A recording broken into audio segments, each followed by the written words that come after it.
The House will come to order. Good morning, everyone. This morning, the pledge will be said by Representative James Coleman from House District 7 in Denver, Colorado. Oh, and Representative Dominique Jackson, House District 42 in Aurora.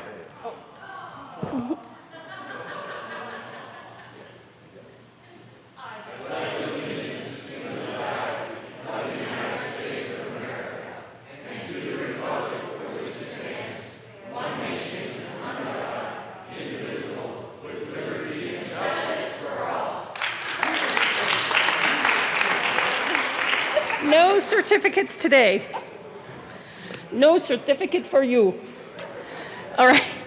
Mr. Gregorio, please call the roll. Representatives Arndt, Baisley, Benavidez, Byrd, Bockenfeld, Buck, Representative Buck, excused, Buckner, Present. Buenteo, Present. Caravale, Carver, Catlin, Champion, Coleman, Cutter, Duran, Escar, Exum, Froelich, Garnett, Geithner, Gonzalez Gutierrez. Great. Representative Gray. Herod. Holtorf. Hooten. Humphrey.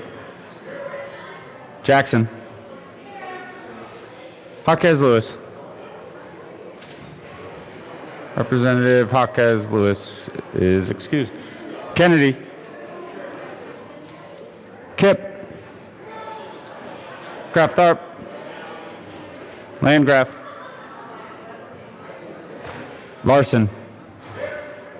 Liston. Here. Montine. McCluskey. McKean. McLaughlin.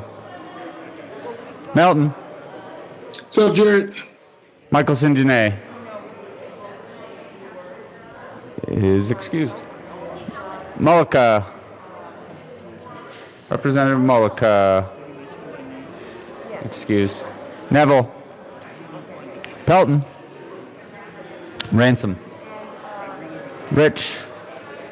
Roberts. Representative Roberts. Excused.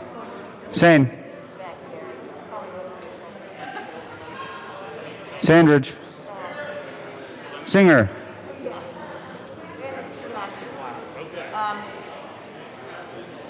Sirota.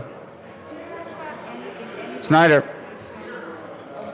Soper. Sullivan. Tipper. Tatone. Valdez A. Representative Valdez A is excused. Valdez D. Van Winkle. Weissman. Will. Williams. Wilson. Woodrow. Young. And Madam Speaker. It's Larson.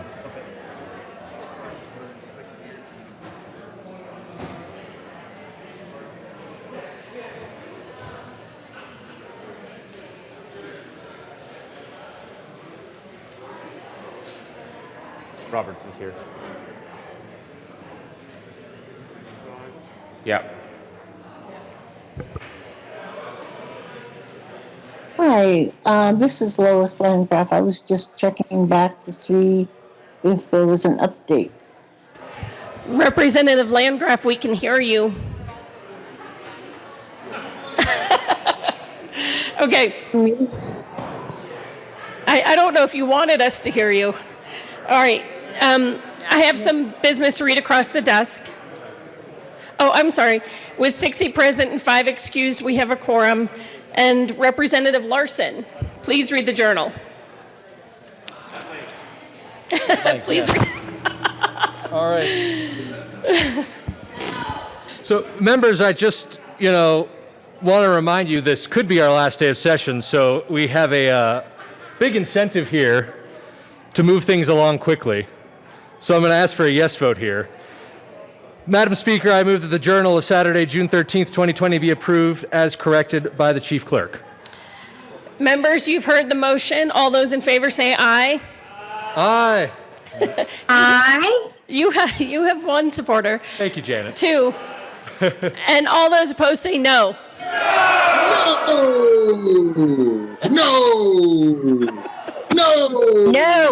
No, absolutely not. That just makes me laugh every single time. All, the motion passes. Okay. Mr. Gregorio, please read signing of bills, resolutions, and memorials. The Speaker has signed Senate Bill 26, 102, 126, 155. Signing of bills, resolutions, and memorials can be printed in the journal. Delivery of bills to the governor. The Chief Clerk of the House of Representatives. Delivery of bills to the governor can be printed in the journal. Message from the Senate. Madam Speaker, the Senate Message from the Senate will be printed in the journal. Any announcements and introductions? Representative Holtorf. Madam Speaker, I request a moment of personal privilege.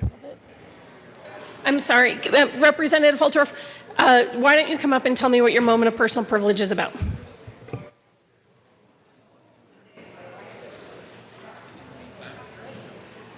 Majority Leader Garnett. Thank you, Madam Speaker. Members, 2 quick announcements. One, I worked with Children's Hospital to set up diagnostic testing for COVID I think they're in the parking lot. So if you want to go out, because I know people are returning home to loved ones and folks who are at risk. So they're doing the swab test for everybody, staff, members, everyone. So feel free to go down and get tested if you want to, just to double check. Thought we could do that while we finished up here. And then secondly, in terms of calendar today, there's not a ton of work to do, and we are having to wait on some work coming out of the Senate. So once we're done with announcements and introductions, we'll go into one consideration of Senate amendments, 1 consideration of adherence. Then we'll move into a couple resolutions, and then we'll see where the Senate's at. So that's the schedule for the moment.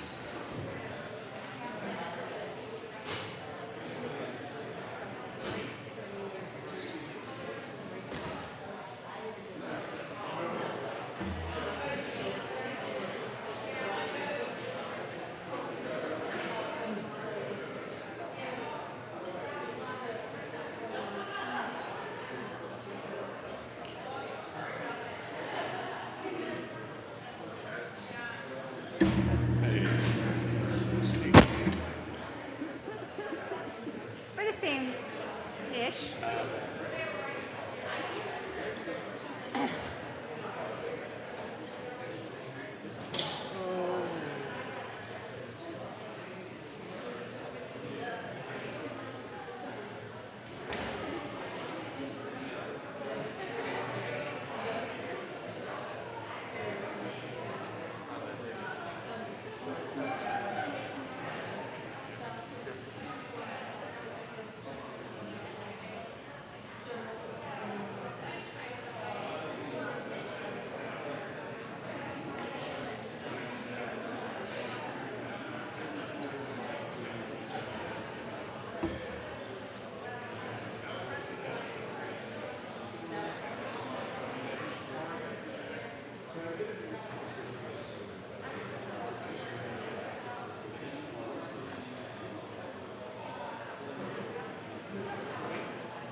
Representative Escar.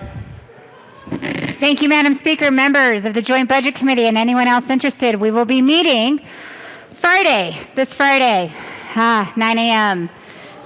Room to be determined for our next economic forecast. So if you all would like to come join us, we'll be here again Friday, starting the next budget. Thanks.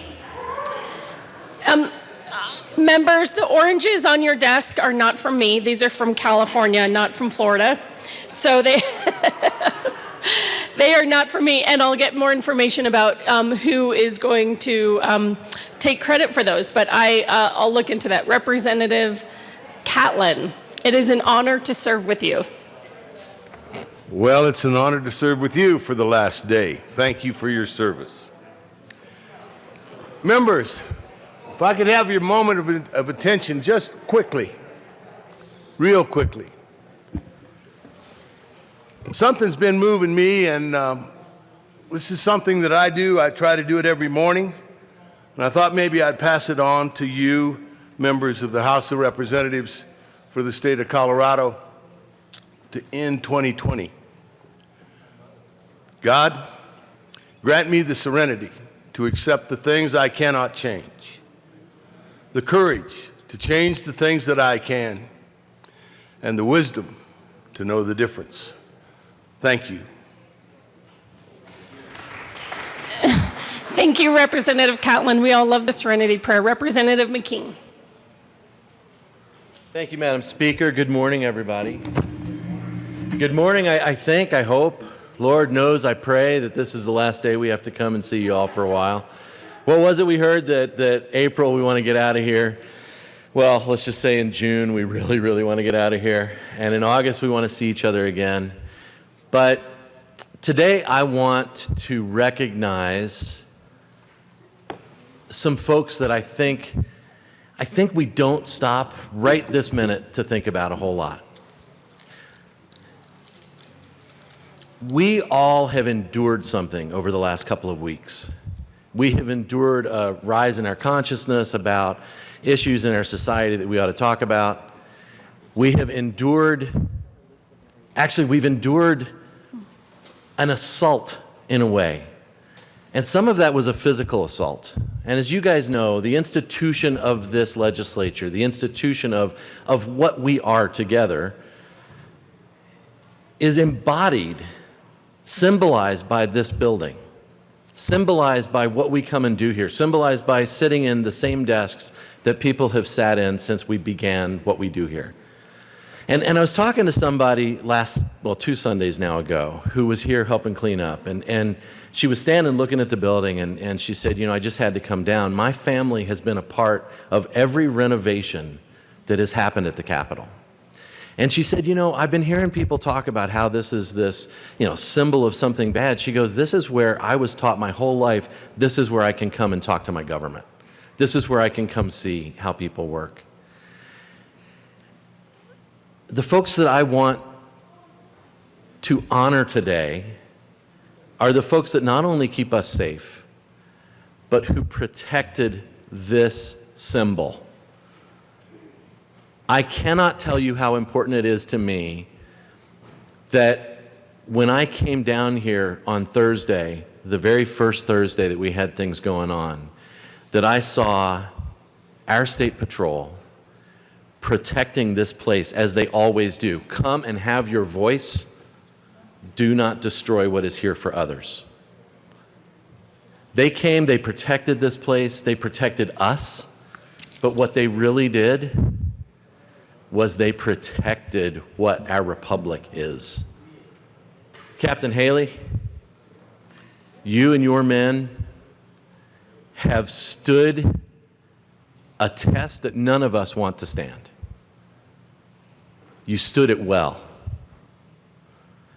You protected what we think is so important here, and I feel like I can speak for all of us, that what is so important here is that everybody has a voice. And what you did was you protected that ability for everyone to still come here. Some of our hearts are broken about some of what's been said. Some of us are angry about what's been painted on the walls of this institution. But Captain Haley, you have stood that test. You and your men and women of our state patrol who are assigned and detached here, have been stalwart. We cannot thank you enough for what it took for you to withstand the pressure that you have. You are a good man. Bravo, Zulu.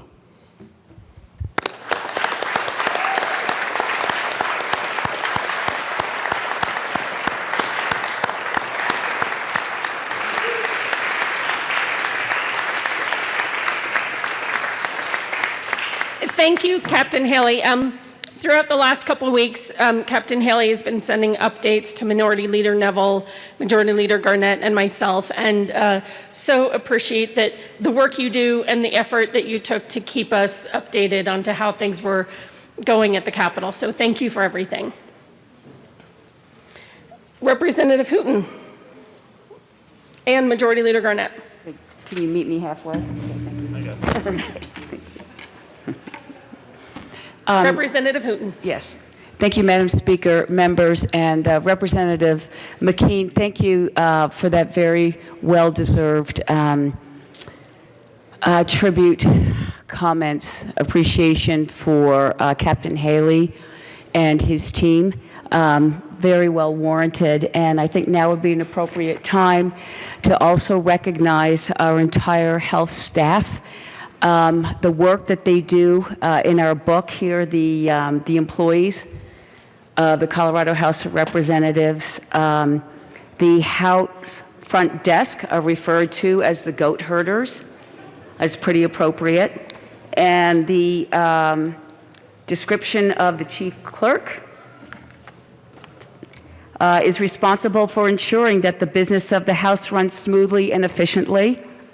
Nothing speaks more to the point about Robin Jones, our chief clerk, and his entire crew. And that would be Robert Stoka and Carl Jarrett, Jared Gregorio, our health services team led by Jody Rodriguez, our enrolling clerks, Connor Randall and Trish Garber, our assignables, and the assignables, we have a funny description for the assignables too, if I can find it. The essentials, which they absolutely are. And so a shout out to Kathy Hahn and Liz Miller, Stephanie Hodson, Brittany Rodriguez, and Jenna Schmidt. And then finally, of course, last but absolutely not least, our beloved sergeants, and that would be led by J.J. John Judson, Jim Davis, Denny Hancock, Mike Ford, Jack Wiegert, Stephen Rosenthal, and Aaron Vigil. Thank you. Thank you, everybody.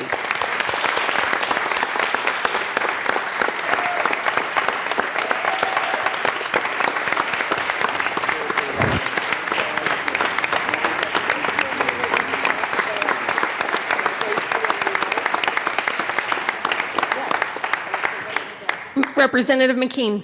Thank you so much, Madam Speaker. That, again, the weirdest year in the world, right? The weirdest year to run this House.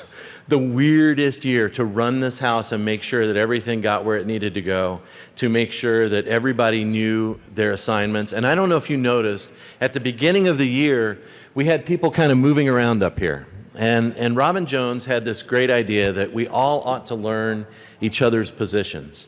So you saw people sitting in for Connor Randall as the reader and people just kind of moving around the desk. What an absolute foresight that was to make sure that everybody knew each other's jobs. Because as Connor had to go back to enrolling and as people along the front desk had to move, as our sergeants had to accommodate people in the gallery and our assignables, we actually literally had a system we were thinking of with a string being snaked down from upstairs, so if you needed a file, you could like get it without somebody having to run up the stairs. That's the kind of extraordinary work that's been done this year in just making us all look good, because we weren't standing down here going, I don't know what to do. So thank you all. You guys really did an amazing job. Majority Leader Garnett. Thank you, Madam Speaker, and thank you, Representative Hooton, for making sure that we paused to acknowledge the hard work of everybody who helps make this institution tick and move forward. 2020 has been a challenge for everybody. It certainly was one of the hardest between March 15th really and when we came back. It was really a very challenging time, I think, for all of us as we worked on behalf of our communities and thought about how session was going to go. But what Kathy and Robin did to work with Representative McKean and Representative Froelich to think through how this chamber was going to function in the middle of a 100-year pandemic was really remarkable and took an extraordinary amount of time and thoughtfulness. And, to think that Robin was filling the shoes of Marilyn, who had been here for 30 plus years, to think this was your first session is really quite remarkable. And Robin, I can't thank you enough for the work that you do to help me do my job well, and the work that you do to just behind the scenes to make everything function. Thank you so much for your service. I know that it hasn't been easy at times, but thank you for your persistence and determination. We couldn't do it without you.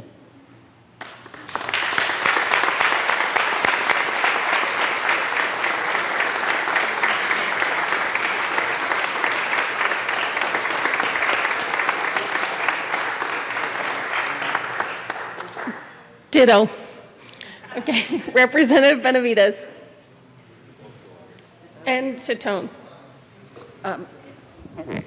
Thank you, Madam Speaker. And members, I can't thank Robin and his staff enough for the work that was done in helping us allow some of our members to participate remotely.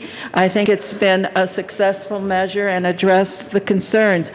And beyond Robin and his staff, I want to mention Legislative Services, because Manish Jani and his IT staff and Natalie Mullis and all of her staff in helping us develop the procedures, ultimately the regulations that Madam Speaker invoked to allow this to happen, made a huge difference in allowing everyone to take a vote for their constituency. So I wanted to make sure that we also thank them and all of the time we spent in practice sessions, and many of you participate in those practice sessions to help us work out the kinks. So thanks to everyone. It was a monumental effort, and the majority and leader and I have never talked so much in 2 months that we did during those 2 months we were away.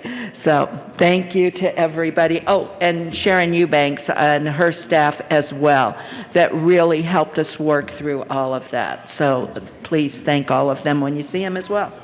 Representative Tatone. Thank you, Madam Speaker. And I also want to echo all the hard work that the IT staff came up and really stepped up to the plate to help us develop this remote participation setting. And, as you can see, we've got 4 people on there right now participating remotely, and they wouldn't be able to be here with us right now if we didn't have this and the work that they put into all of the getting the hardware and the software, developing how the wiring is going to go. I mean, there's just so many things that they did, and the staff here in the House were very accommodating to let us experiment and do our practice sessions to make this all happen. So very grateful to all involved, and I want to give a great thank you to all of those who helped out. Thank you. Thank you, everyone, for all your work to make that happen. Who's next? Representative Kennedy? Thank you, Madam Speaker. I wasn't sure whether I was going to add anything because that felt like a good conclusion, but I will just add one thing, that even before the pandemic hit, I saw this staff working in overdrive to think ahead and think outside of the box for some other challenges we had in this building. I had a pretty contentious State Affairs Committee meeting in the beginning of the year where we were expecting hundreds of people to come in and testify, and Robin and his team devised a system of queuing to make sure that people were in the room when they were able to testify and could be in an overflow room at another time, that kind of went above and beyond what we've ever done in this building before, and was one of the most smoothly run operations I've ever seen for making sure the public had full and fair access to the committees. So I just want to give the shout out that Robin and his team are always going above and beyond, and we appreciate you so much. Representative, no, okay. Any other announcements or introductions? Okay, what is it? Mr. Gregorio, please read message from the Senate. Madam Speaker, the Senate has adopted SJR 20024, and the resolution is transferred herewith. All right. Majority Leader Garnett.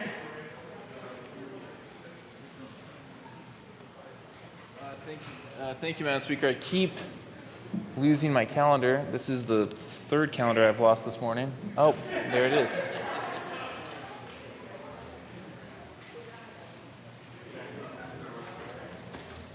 Thank you, Representative Esgar. This is the second calendar.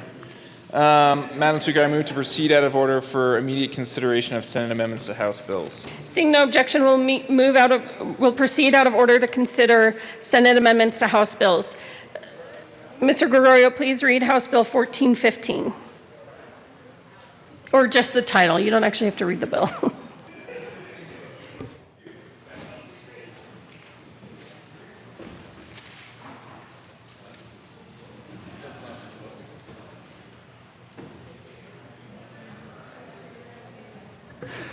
House Bill 1415 by Representatives Harrod and Sullivan, also Senators Pedersen and Rodriguez, concerning workers' rights in the workplace for conduct related to a principal's actions during a public health emergency and in connection therewith making an appropriation.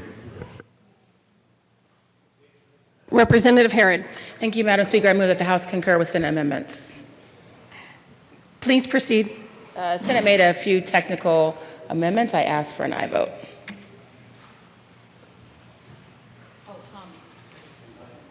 Representative Sullivan.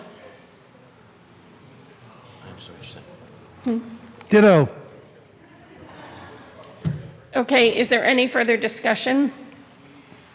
Seeing none, the question before us is the motion to concur with Senate amendments to House Bill 1415.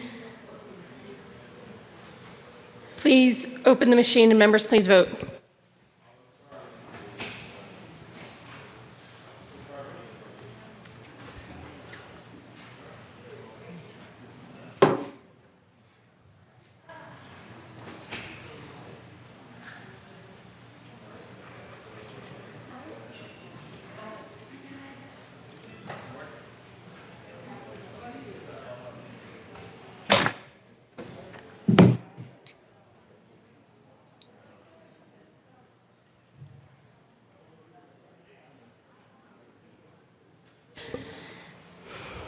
All right, in the gallery, Representative Sullivan, how do you vote?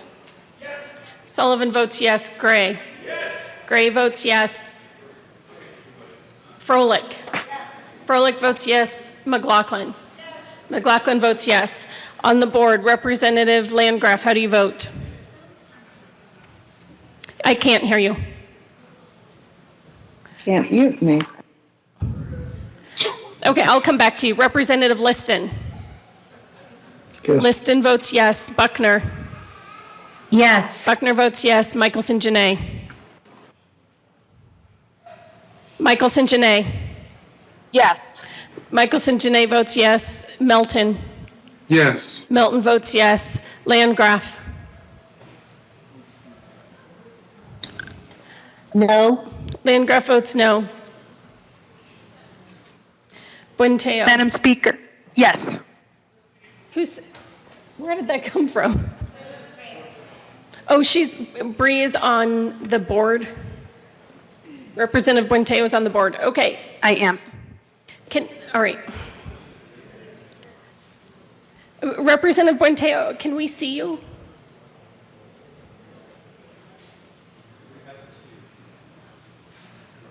Aren't we supposed to be able to see them? Okay, Representative Buenteo, you either have to be visible or you need to be excused. Okay, give me one moment. I don't know why it's not letting me. I'm going to excuse you for this vote, and we'll proceed. Representative Buenteo is excused. Please close the machine. With 49 aye votes, 14 no votes, and 2 excused, Senate amendments to House Bill 1415 is passed. Majority Leader Garnett. Thank you, Madam Speaker. I move for the repassage of House Bill 1415 as amended. The question before us is the repassage of House Bill 1415 as amended. Any discussion? Seeing none, please open the machine and members please vote. In the gallery, Representative Sullivan, how do you vote? Sullivan votes yes. McLaughlin. McLaughlin votes yes. Froelich. Froelich votes yes. Gray. Gray votes yes. On the board, Representative Buckner. Yes. Buckner votes yes. Liston. No. Liston votes no. Melton. Yes. Melton votes yes. Buckner. Yes. Buckner votes yes. Landgraf. No. Landgraf votes no. Michelson Janae. Yes. Michelson Janae votes yes. Representative Buente, are you still working on getting? All right, I'm going to leave you excuse Representative Buenteo. Please close the machine. With 39 aye votes, 24 no votes, and 2 excused, House Bill 1415 is passed as amended. Co-sponsors.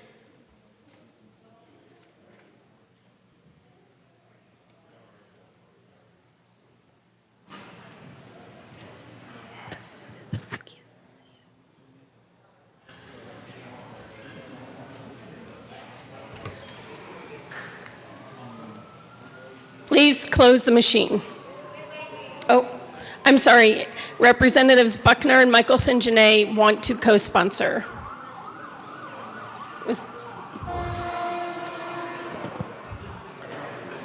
Okay.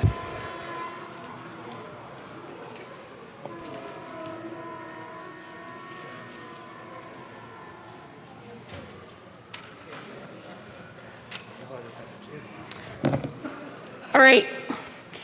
Majority Leader Garnett. Oh, I'm just going to go to consideration of adherence. Mr. Gregorio, please read the title of Senate Bill 51. Senate Bill 51 by Senator Priola, also Representative Valdez A, concerning license plates and in connection therewith specifying that in order to minimize potential lost registration revenue, the license plates of a motor vehicle that is classified as Class C personal property expire upon the sale or transfer of the motor vehicle, and that in order to improve eligibility enforcement, a revised color scheme is required for certain license plates manufactured on or after a specified date and making an appropriation. Representative Valdez A. Thank you, Madam Speaker. And I just wanted to give a quick explanation, but I move that the House recede from its position on Senate Bill 51. The change that was made here in the House created a fiscal note, and given the current situation with COVID-19, I want to ensure that we leave all of the money for the more important services the state provides. So I'm happy to recede from the position we have here in the House. Is there any further discussion? The motion before us is for the House to recede from its position on Senate Bill 51. Seeing no more discussion, Mr. Gregorio, please open the machine and members please vote. All right, on the board, Representative Michelson Janae, how do you vote? Yes. Michelson Janae votes yes. Melton? Yes. Melton votes yes. Liston? Yes. Liston votes yes. Buckner? Yes. Buckner votes yes. I'll wait to see if, I'll come back to Landgraf. Representative Sullivan? Sullivan votes yes. Froelich? Froelich votes yes. Gray? Was that no? That was a no. Gray votes no. McLaughlin? McLaughlin votes yes. Is Representative Landgraf available? Okay, I believe not, so she will be excused. Please close the machine. With 49 aye votes, 13 no votes, and 3 excused, the motion for the House to recede from its position on Senate Bill 51 is adopted. Majority Leader Garnett. Thank you, Madam Speaker. I move for passage of Senate Bill 51 as amended by the Senate. The motion before us is the passage of Senate Bill 51 as amended by the Senate. Is there any further discussion? Seeing none, Mr. Gregorio, please open the machine and members please vote. All right. In the gallery, Representative Gray, how do you vote? Yes. Gray votes yes. Sullivan? Yes. Sullivan votes yes. Froelich? Yes. Froelich votes yes. McLaughlin? Yes. McLaughlin votes yes. Let's see. Liston? Yes. Liston votes yes. Michelson Janae? Yes. Michelson Janae votes yes. Buckner? Yes. Buckner votes yes. McLaughlin? Oh, I already got McLaughlin. Melton is what I meant to say. You guys look alike. Yes. Melton, he's yes. Okay. Mary Young. Please close the machine. With 40 aye votes, 22 no votes, and 3 excused, Senate Bill 51 is passed as amended by the Senate. Co-sponsors.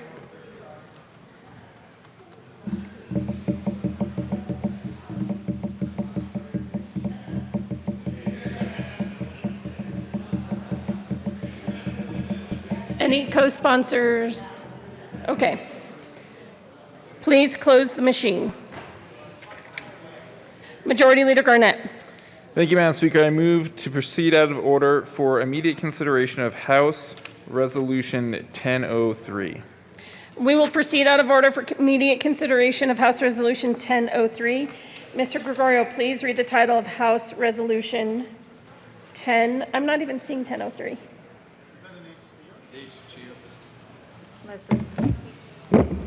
Oh, there it is. House Resolution 1003 by Hawkes, Lewis, and Titone.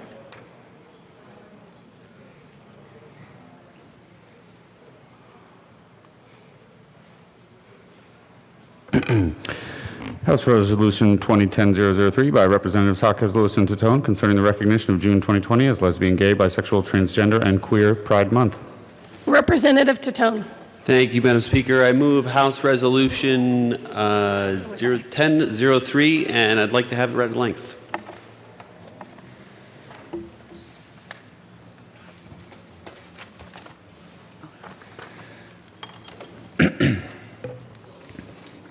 Whereas our great state and nation strives to promote the principles of equality and justice and the inalienable rights of all people to life, liberty, and the pursuit of happiness. And whereas Colorado's and America's diversity is one of our greatest strengths. And whereas to achieve a more just and fair society, we must teach our children to respect one another, to appreciate our differences, and to recognize the common good in all of us.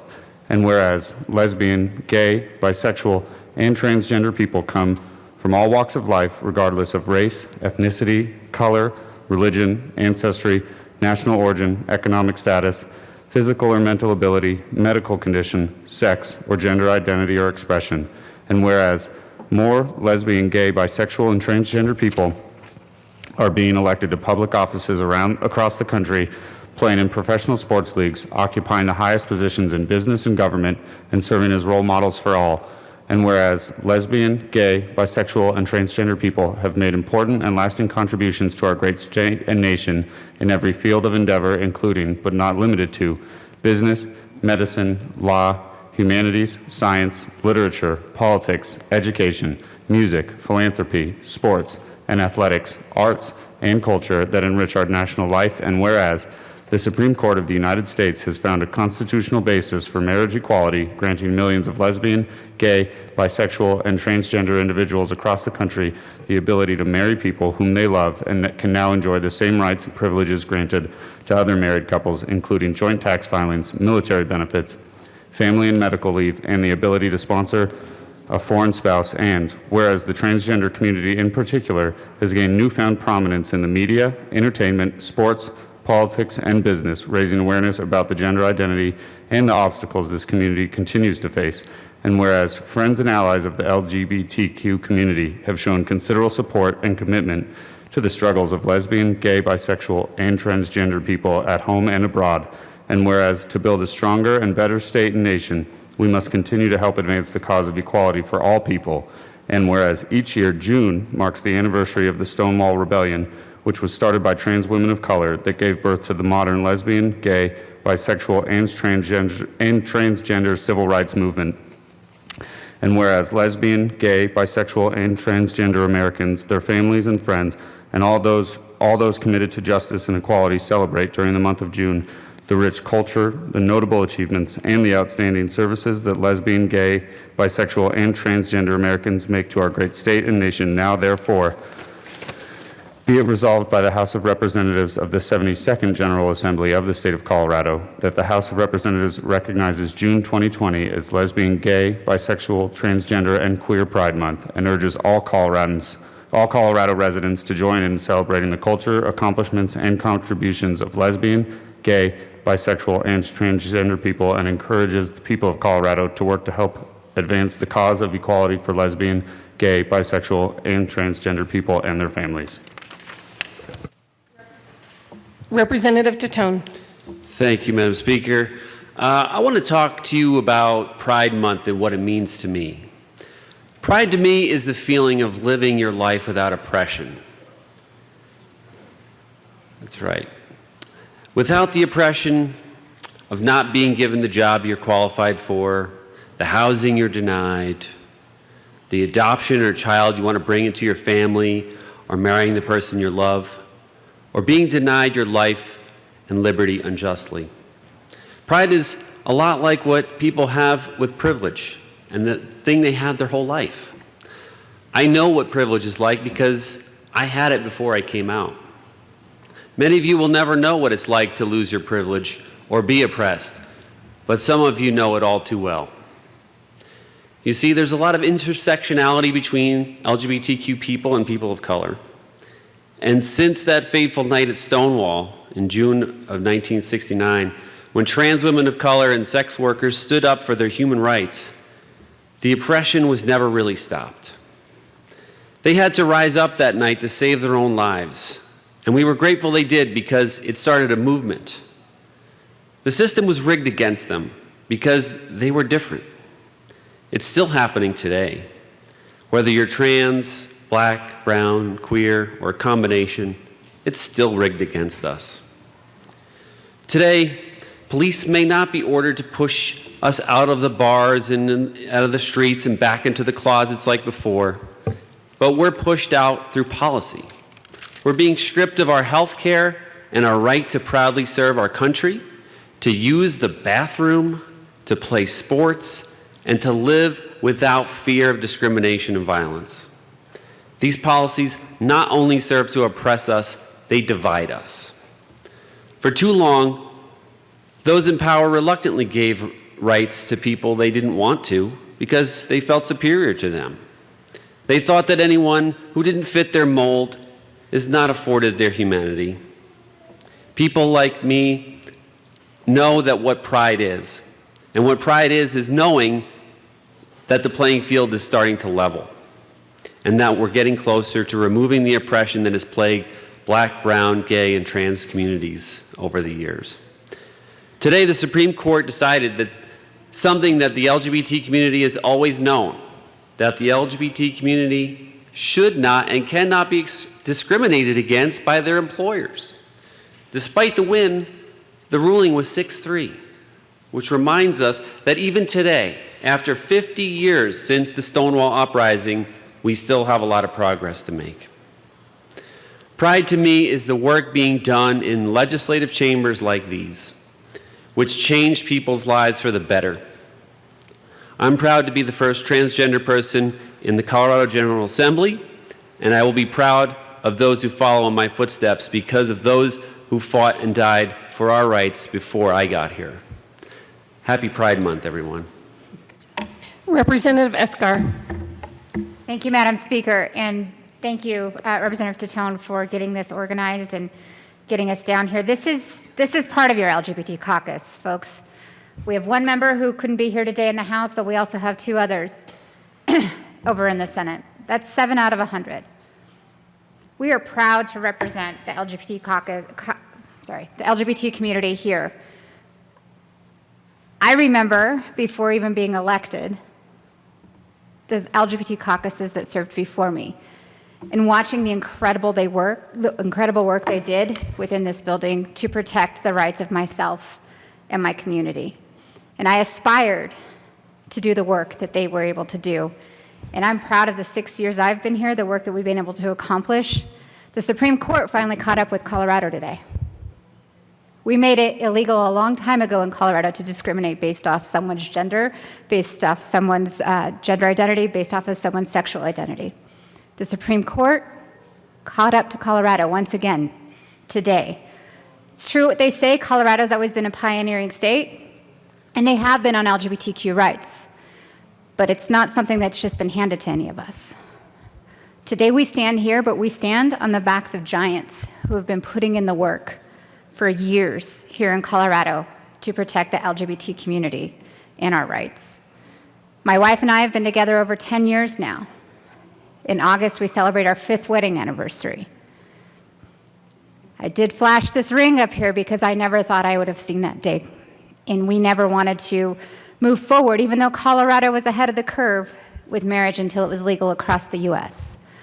I am now happy and celebrating so profusely today that the Supreme Court once again caught up with Colorado and said it's illegal to discriminate against us. Thank you for bringing this forward, and thank you all for the moment of your time today, especially during Pride Month. We never get to celebrate this day with you all because usually we're not here in June. Thank you. Representative Herod.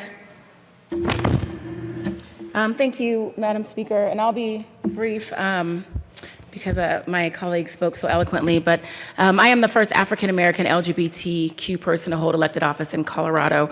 I say that often, but it should be qualified with the first out African-American LGBTQ person to hold office in Colorado, because there are many who have served before me who could not come out for fear of being ostracized by the community, by employers, by their very own families. And so I stand here on their shoulders, and I thank them for having the courage to come out to me directly. They've asked me, though, to ensure that I continue to represent the intersectionality of our LGBTQ community, because many folks see LGBTQ people as gay white men. But we're more than that, and that is something that I have pledged to commit to them. And so we do stand up here as a very diverse caucus. Because we represent all of Colorado. We are Colorado. And I just want to give one quick story. When I was early on in my career, I was working in a job where it was very clear to me that the people who were training me were LGBTQ and were not allowed to come out in their positions.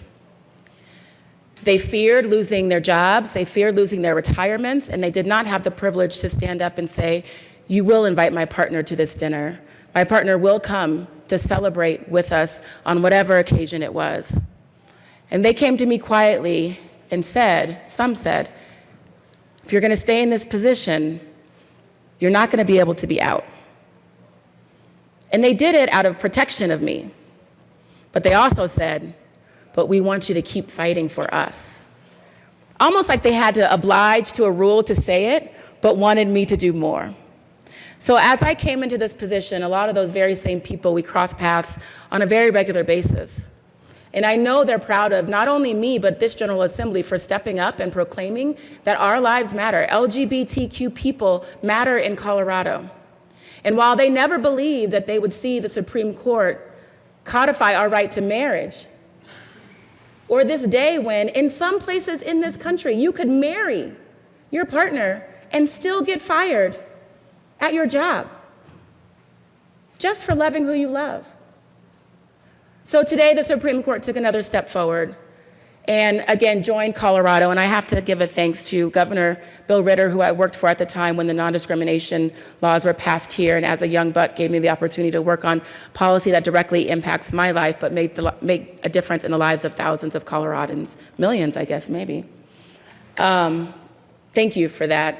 And to Mayor Webb and the Honorable Wilma Webb, who introduced the first non-discrimination bills that this General Assembly have seen.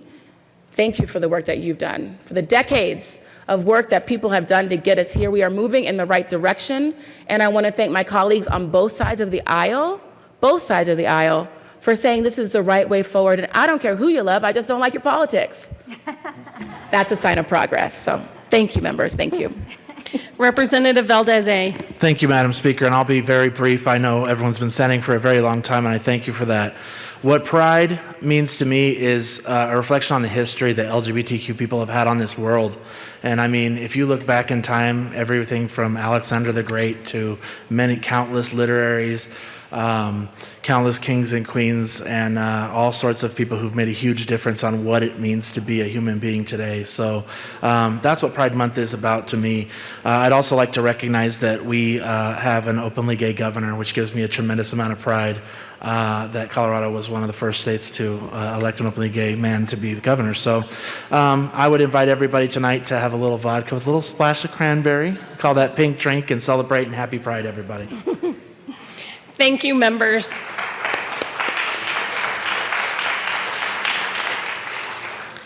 I'm sorry, we have to vote on the resolution. The question before us is the passage of House Resolution 1003. All those in favor say aye.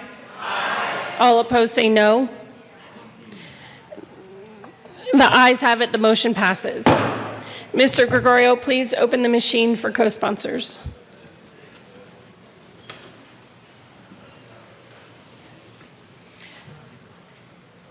Okay, Representative Buenteo, Michelson Janae, Buckner, Landgraf, Melton, Gray, Sullivan, McLaughlin, Froelich. So almost everyone that is remote co-sponsors.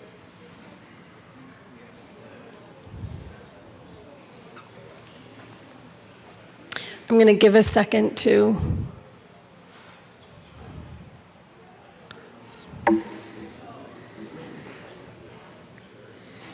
okay, it looks like we have all co-sponsors from remote. Anyone else to co-sponsor? All right, please close the machine. Majority Leader Garnett. Thank you, Madam Speaker. I move to proceed out of order for immediate consideration of Senate Joint Resolution 21. Seeing no objection, we'll proceed out of order for immediate consideration of Senate Joint Resolution 21.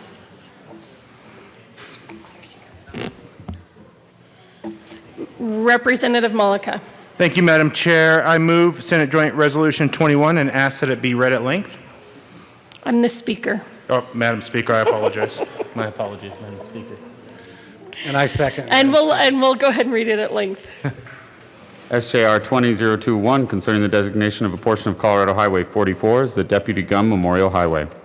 Whereas Heath McDonald Gum was born March 23rd, 1986 in Denver, Colorado, to James and Rebecca Gum, 2 years after his sister Lorelei Gum Martinez, and whereas Deputy Gum attended Mullen High School and graduated in 2004, and whereas in 2011, Deputy Gum received his Peace Officer Standards and Training certification from his alma mater, Arapahoe Community College, and whereas Deputy Gum worked at the Cripple Creek Police Department until 2013, and he later joined the Adams County Sheriff's Department.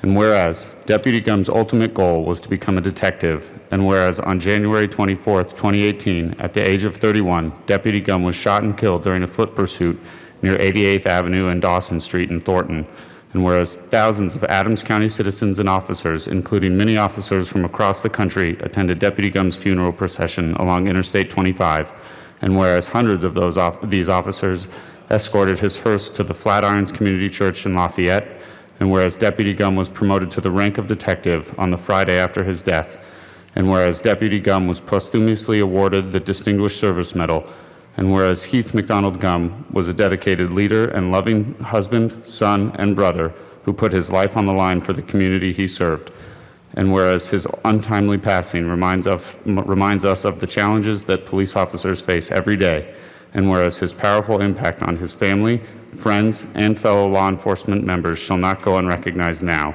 Therefore, be it resolved by the Senate of the 72nd General Assembly of the State of Colorado, the House of Representatives concurring herein. 1, that the portion of Colorado Highway 44 from Colorado Highway 2 to Interstate 25 be designated as the Deputy Gum Memorial Highway.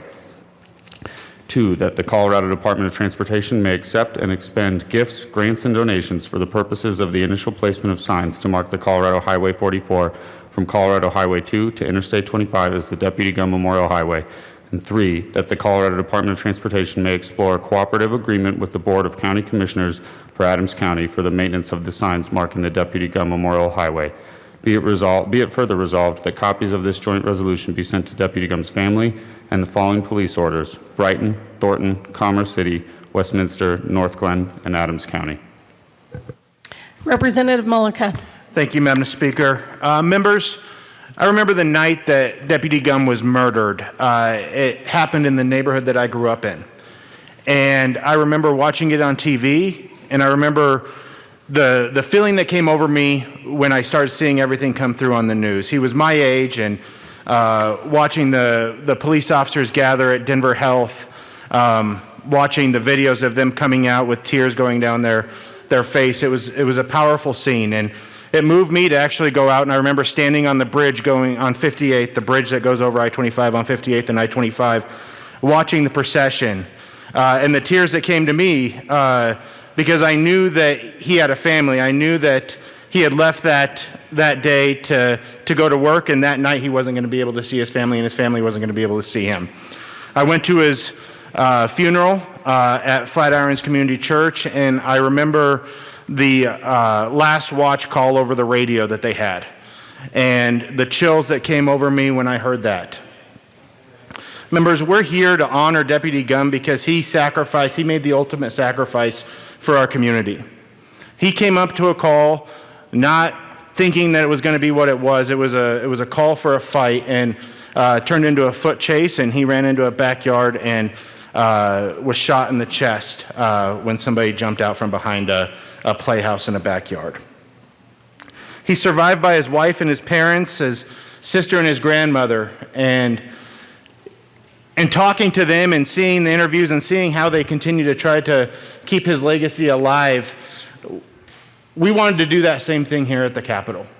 We wanted to make sure that he wasn't forgotten. We wanted to make sure that his family knew how much we appreciated him, how we wanted to make sure his legacy was alive, and that's what we were trying to do here with SJR 21. And we're going to be sending this to his family. It's unfortunate that they can't be here to see us honor him in person, but we'll be sending a video to them showing them how much we appreciate him as a chamber and as a Senate and a House, and we're going to make sure that that they know that. And so Representative Bockenfeld has some words too. Representative Bockenfeld. Thank you, Madam Speaker. Members, today we honor Adams County Deputy Heath Gum. In this day of age where times have been very difficult for law enforcement, it is my hope that the folks who drive up and down Colorado number 44 will see that Deputy Gum sign and remember the sacrifice that this man and his family made so we can all remain safe in our homes and neighborhoods. God bless the soul of Deputy Gum, and please ease the pain felt by his family. Thank you. Thank you, representatives. The question before us is the passage of Senate Joint Resolution 21. Is there any further discussion? Representative Bockenfeld. Madam Chairman, may I ask that everyone be added as... But we have to vote on the motion first. Thank you. The question before us is the passage of Senate Bill 21. All those in favor say aye. Aye. All opposed say no.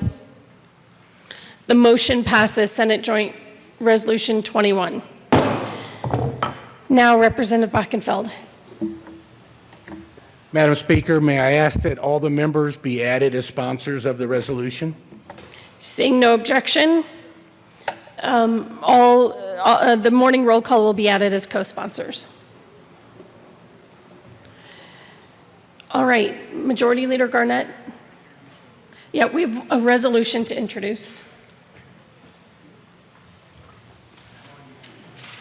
Mr. Gregorio, introduction of resolution. HJR 20-1013 by Representatives Garnett, also Senator Fenberg, concerning the appointment of a joint committee to notify the governor that the second regular session of the 72nd General Assembly is about to adjourn sine die. Majority Leader Garnett. Thank you, Madam Speaker. You know, it's only day 85, so We don't have to pass that resolution when the time's right. I'm just joking. So the Senate has concluded all of their work on third reading. So all the bills have moved from the Senate into the reviser. So it usually takes about 45 minutes for those to come up and be ready to act upon. There's six that are Senate amendments to House bills. So, Madam, and so there's that, and then I know there's some conference committees that have to be appointed, but that's what will conclude the work today. So we're actually quite close to being done. So we can either be in recess. Sure.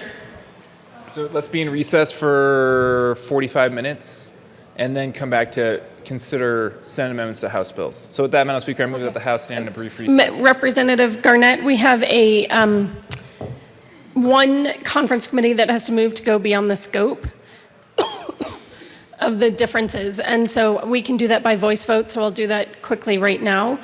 Mr. Gregorio, it's Senate Bill 205.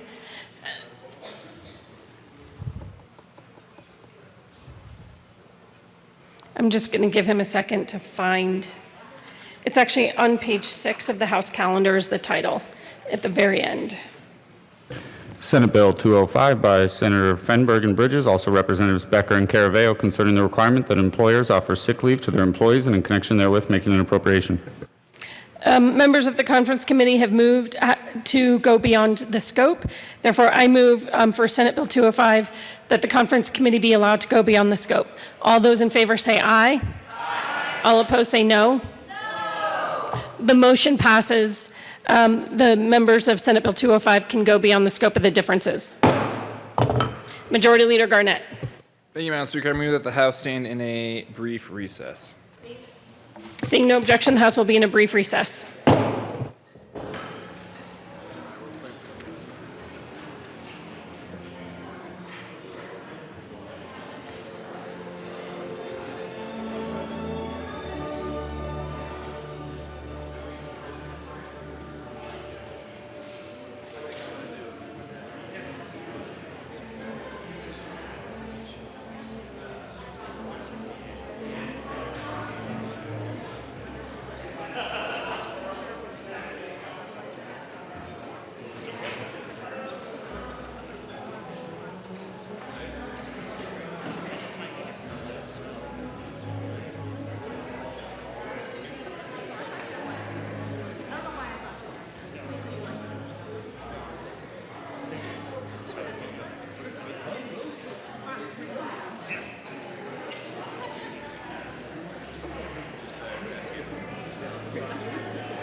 The House will come to order. Message from the Senate. Mr. Speaker Pro Tem. Message from the Senate will be printed in the Journal. Message from the Reviser. To the House of Representatives, Mr. Message from the Reviser will be printed in the Journal. Introduction of resolution. SJR 20-024 by Senator Fenberg, also Representative Garnett, concerning adjournment sine die. Representative Benavides.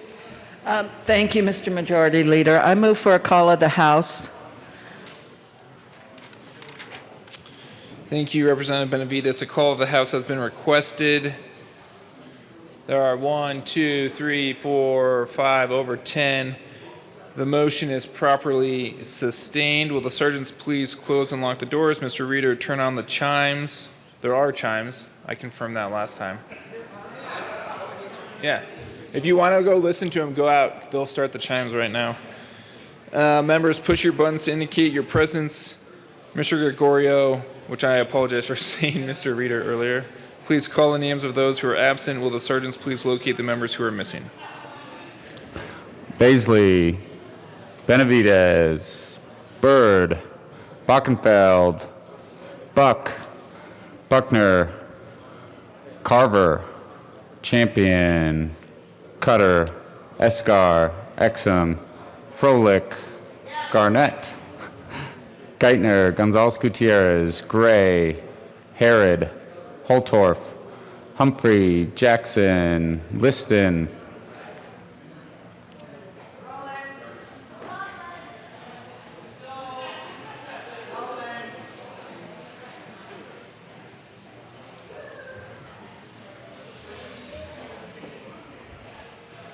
Ransom, Rich, Sane, Sirota, Soper,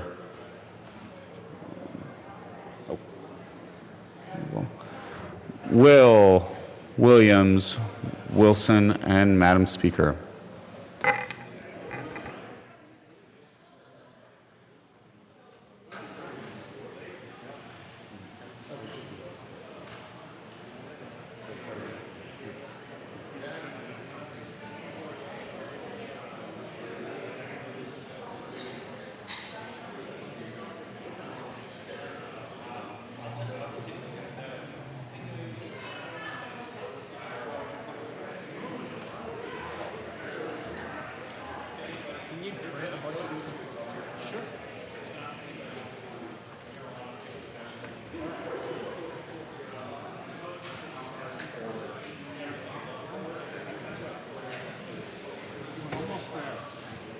There's a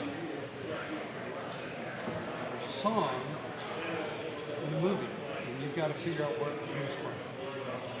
And the song goes like this. Just a few more hours, that's all the time we've got.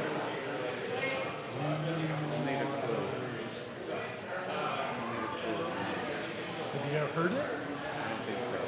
Somewhere in the back of your mind? I know you've heard it.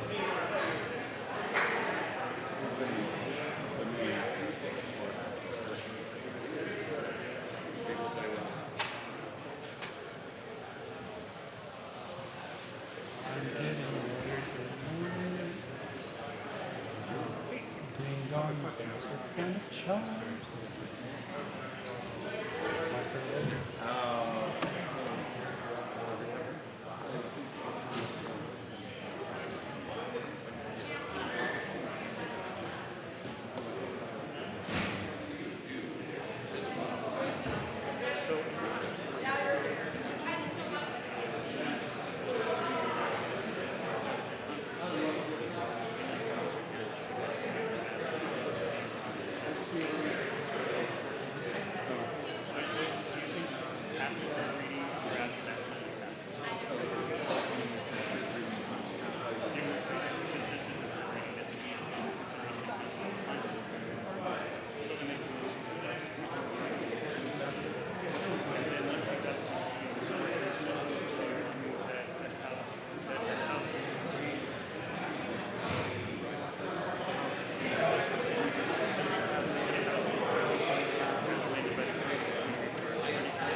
Representative Benavides. Thank you, Mr. Majority Leader. I move that the call of the House be raised. It has been moved that the call be raised. All those in favor say aye. Opposed, no. The ayes have it. The call is raised. Announcements and introductions. Representative Esgar.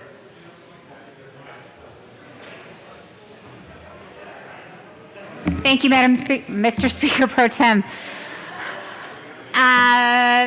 The Joint Budget Committee meeting on Friday at 9 a.m. will be in room 271 to make space for anybody who'd like to join us. It will also be available, I think, I'll let you know for sure on WebEx. So if y'all aren't tired of us by Friday, join us. Thank you.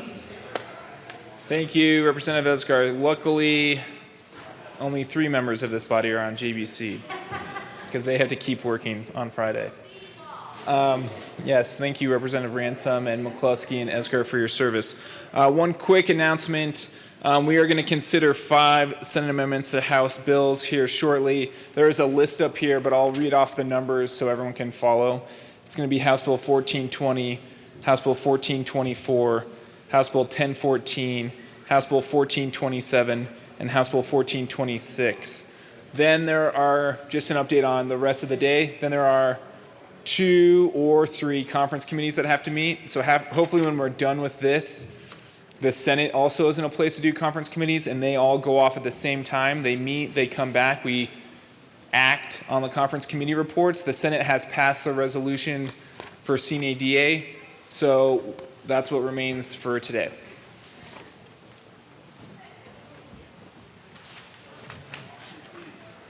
Thank you, Majority Leader Garnett. So we are moving to consideration of Senate amendments to House bills. Mr. Gregorio, please read the title of House Bill 1420.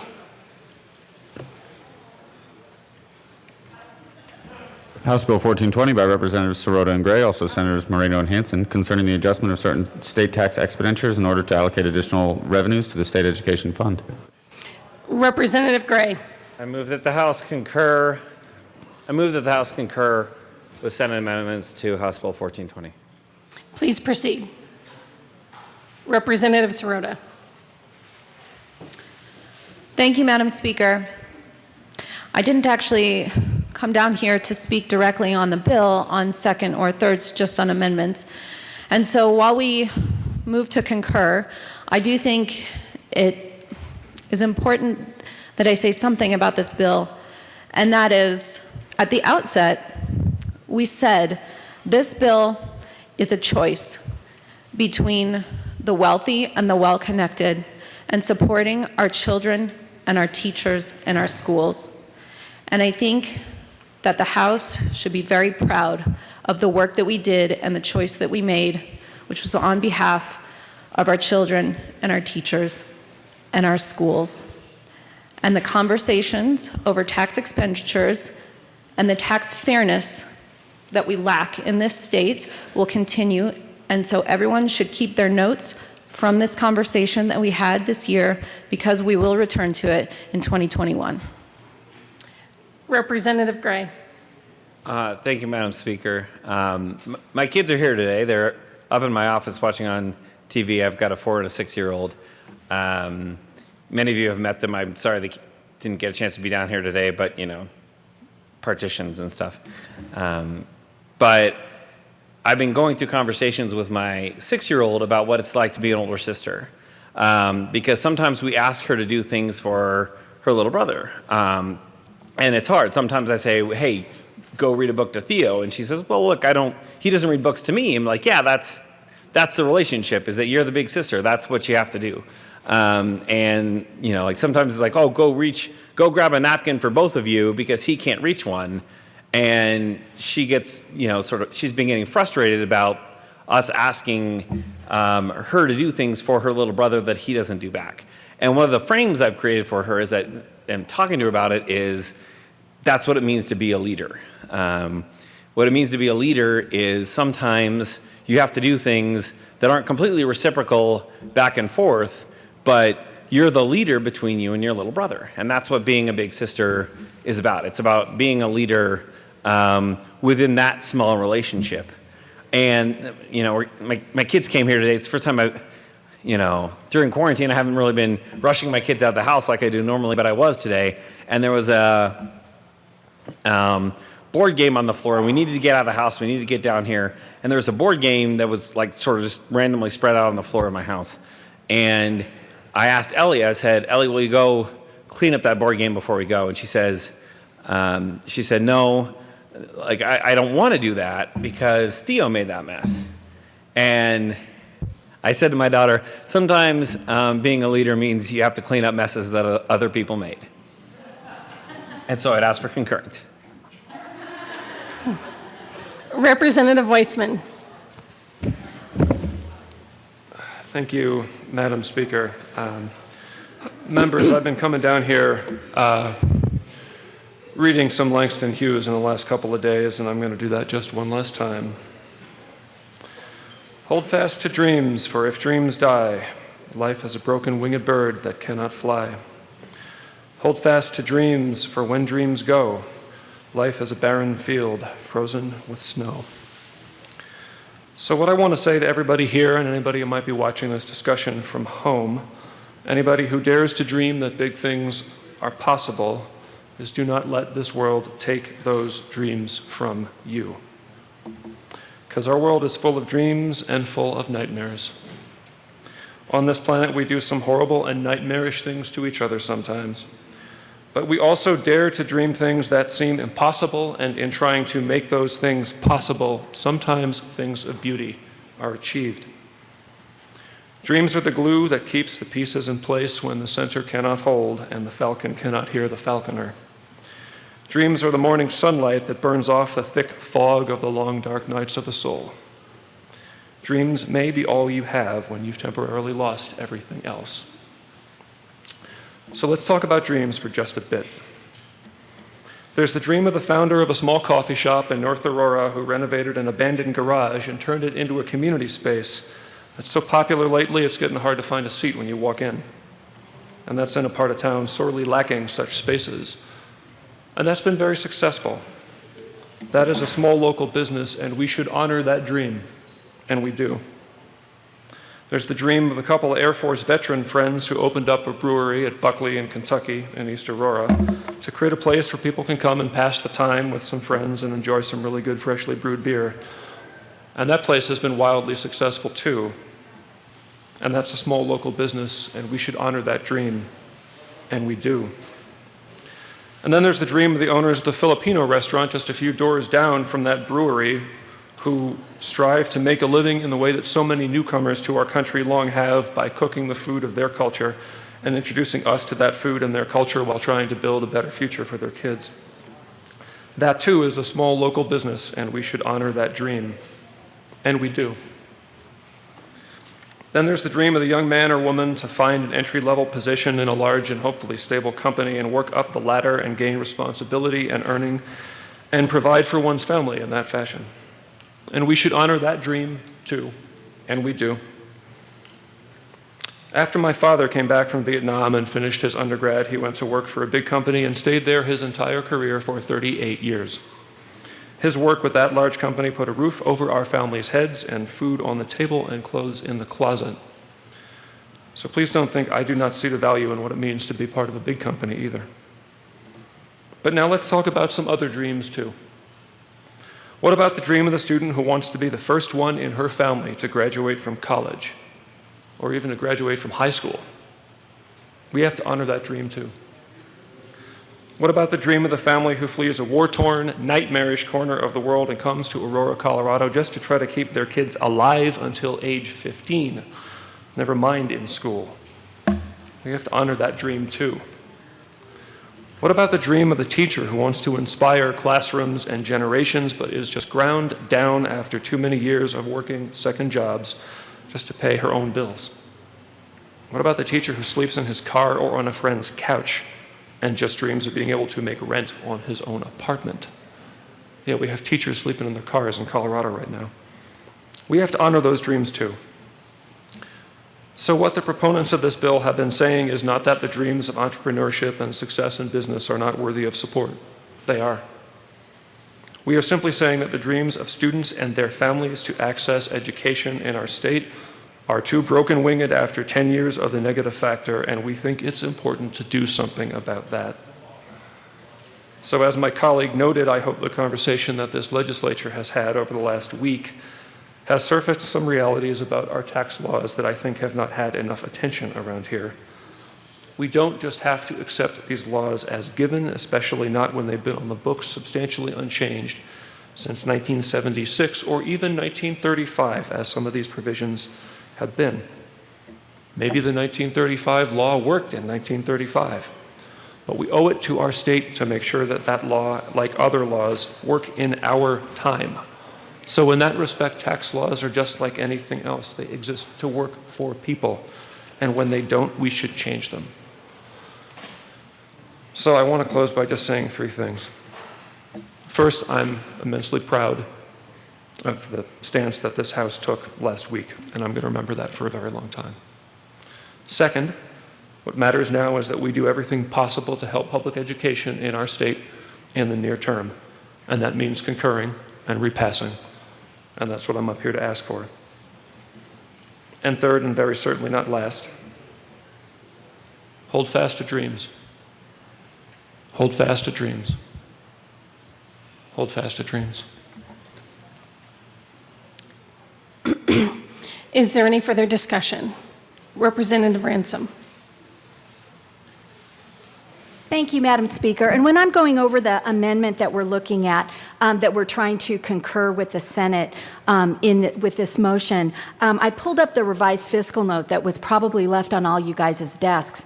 And I'm going to have a question for the bill sponsors. Hopefully somebody will be able to answer this. On page 5, and then again on page 6, they are, the revised fiscal note mentions that we will be giving additional earned income tax credits to taxpayers that do not have valid Social Security numbers. And I was wondering, well, A, why people would be filing taxes without having a Social Security number, and B, if that would include people that are here illegally.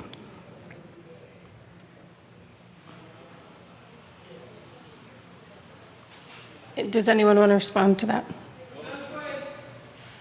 was your question? Yes. Extending the income tax credits to taxpayers who have valid Social Security numbers. I'm just trying to figure out why. Representative Gray. Yes, it does that. Is there any further discussion? Representative Ransom. Thank you, Madam Speaker. And I do appreciate the honest answer. I cannot urge you strongly enough to vote no on this motion.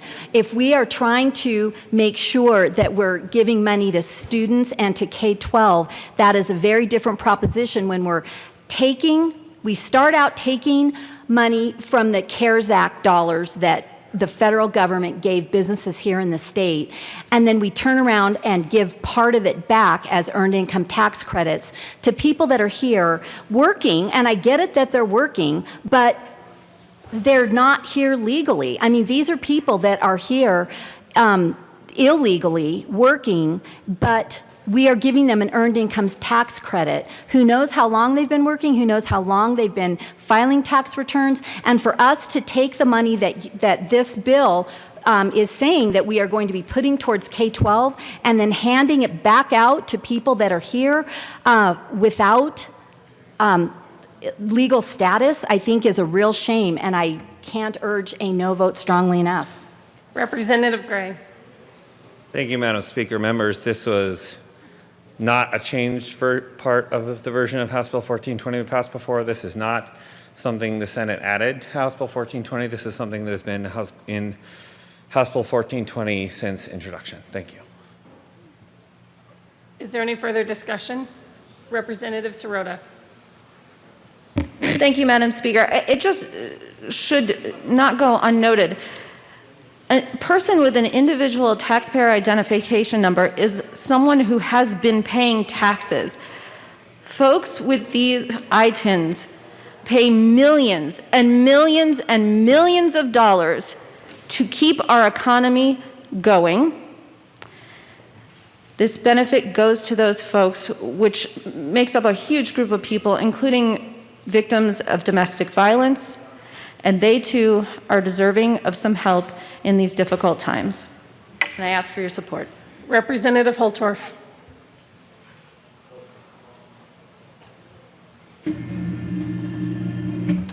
Thank you, Madam Speaker, esteemed colleagues. So I know that the IRS will issue what's called a TIN, taxpayer identification number, to working citizens that may have work visas or other employment statuses. So I believe that that may be where that part comes from, because those people that are working are unrequired, I believe, to pay taxes, as we all are. And truly, if we're going to have a tax and spend philosophy, we must not let anyone be relieved of the tax burden, whether you're a citizen or non-citizen, immigrant, resident alien. Although I know some of you find that word offensive, I believe that's what the federal statutes say. Undocumented, immigrant, whatever words you pick.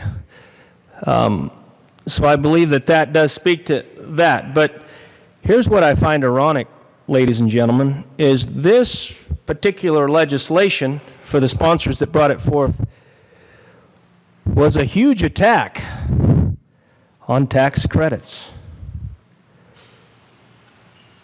Yet now, in this amendment, we're supporting this, consideration of Senate amendments, which offer the same thing we aspire to take away. I don't understand the equity in that. I don't even understand the logic in that from a public policy perspective.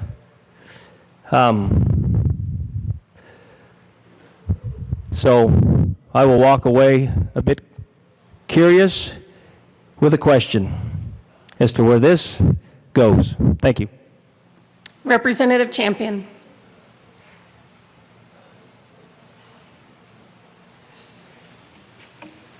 Thank you, Madam Speaker. And it is an honor to serve with you. Thank you, Representative Champion. It's an honor to serve with you. Thank you very much. Ladies and gentlemen, I urge, in the strongest words possible, a no vote to 1420. Yes, it does appear to support education. And yes, it appears to support small business. But it's still a tax. It really is. This is not the business's fault. It's the fault of the legislature for spending so much money on so many other things besides education. I don't understand how we can tax small business, large business, when we're trying to recover from the economic debacle that we have going on right now. Ladies and gentlemen, I absolutely detest this bill, and I urge, in the strongest words possible, a no vote to 1420.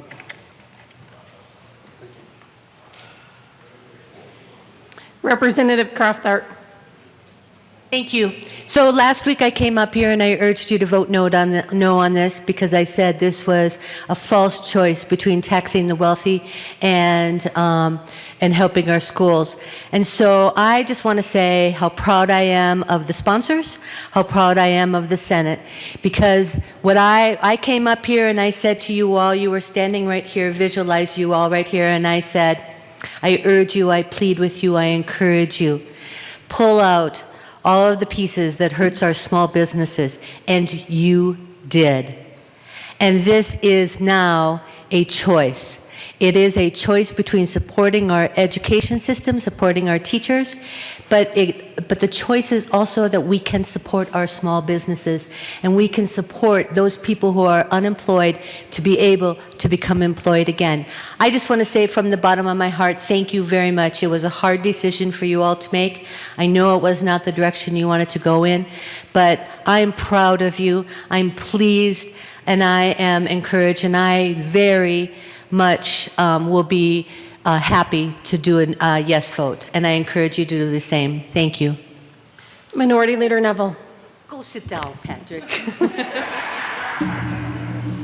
Members, what the Senate did significantly changes the bill, but my concern is they specifically target the CARES money that actually went to some of the businesses that were most affected during the COVID crisis, the businesses that were forcibly shut down by the government, some of those that struggled the most, and that's what's still decoupled in this. And then they, in fact, go and actually use this to fund tax credits of people who might be here illegally. So although it's a completely different bill and it's definitely shrunk the amount of tax credits and that they've actually gone after, I think the bill in itself that is before us is still very harmful to those who have struggled the most throughout this past 3 months.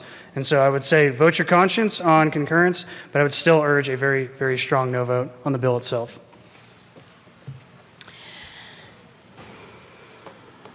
Is there any further discussion on House Bill 1420? On the motion to concur with Senate amendments to House Bill 1420? Seeing none, the question before us is the motion to concur with Senate amendments to House Bill 1420. Please open the machine and members, please vote.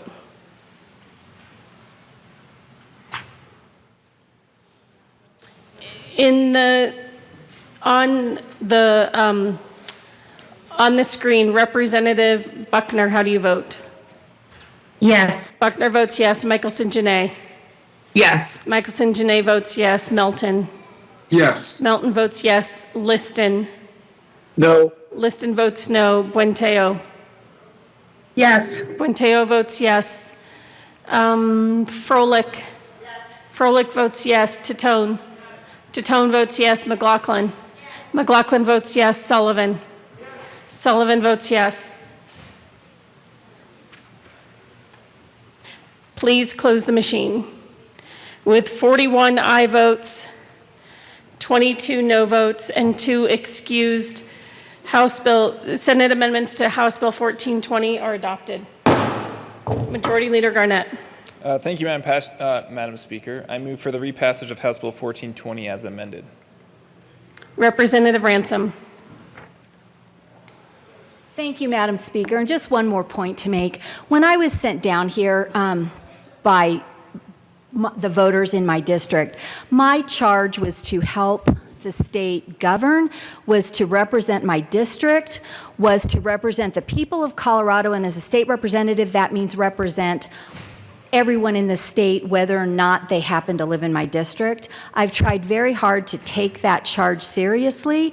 That charge did not include the goal of trying to scrape and get as much money as I could from the taxpayers in order to give it out to people that I think is a good idea for them to have more money.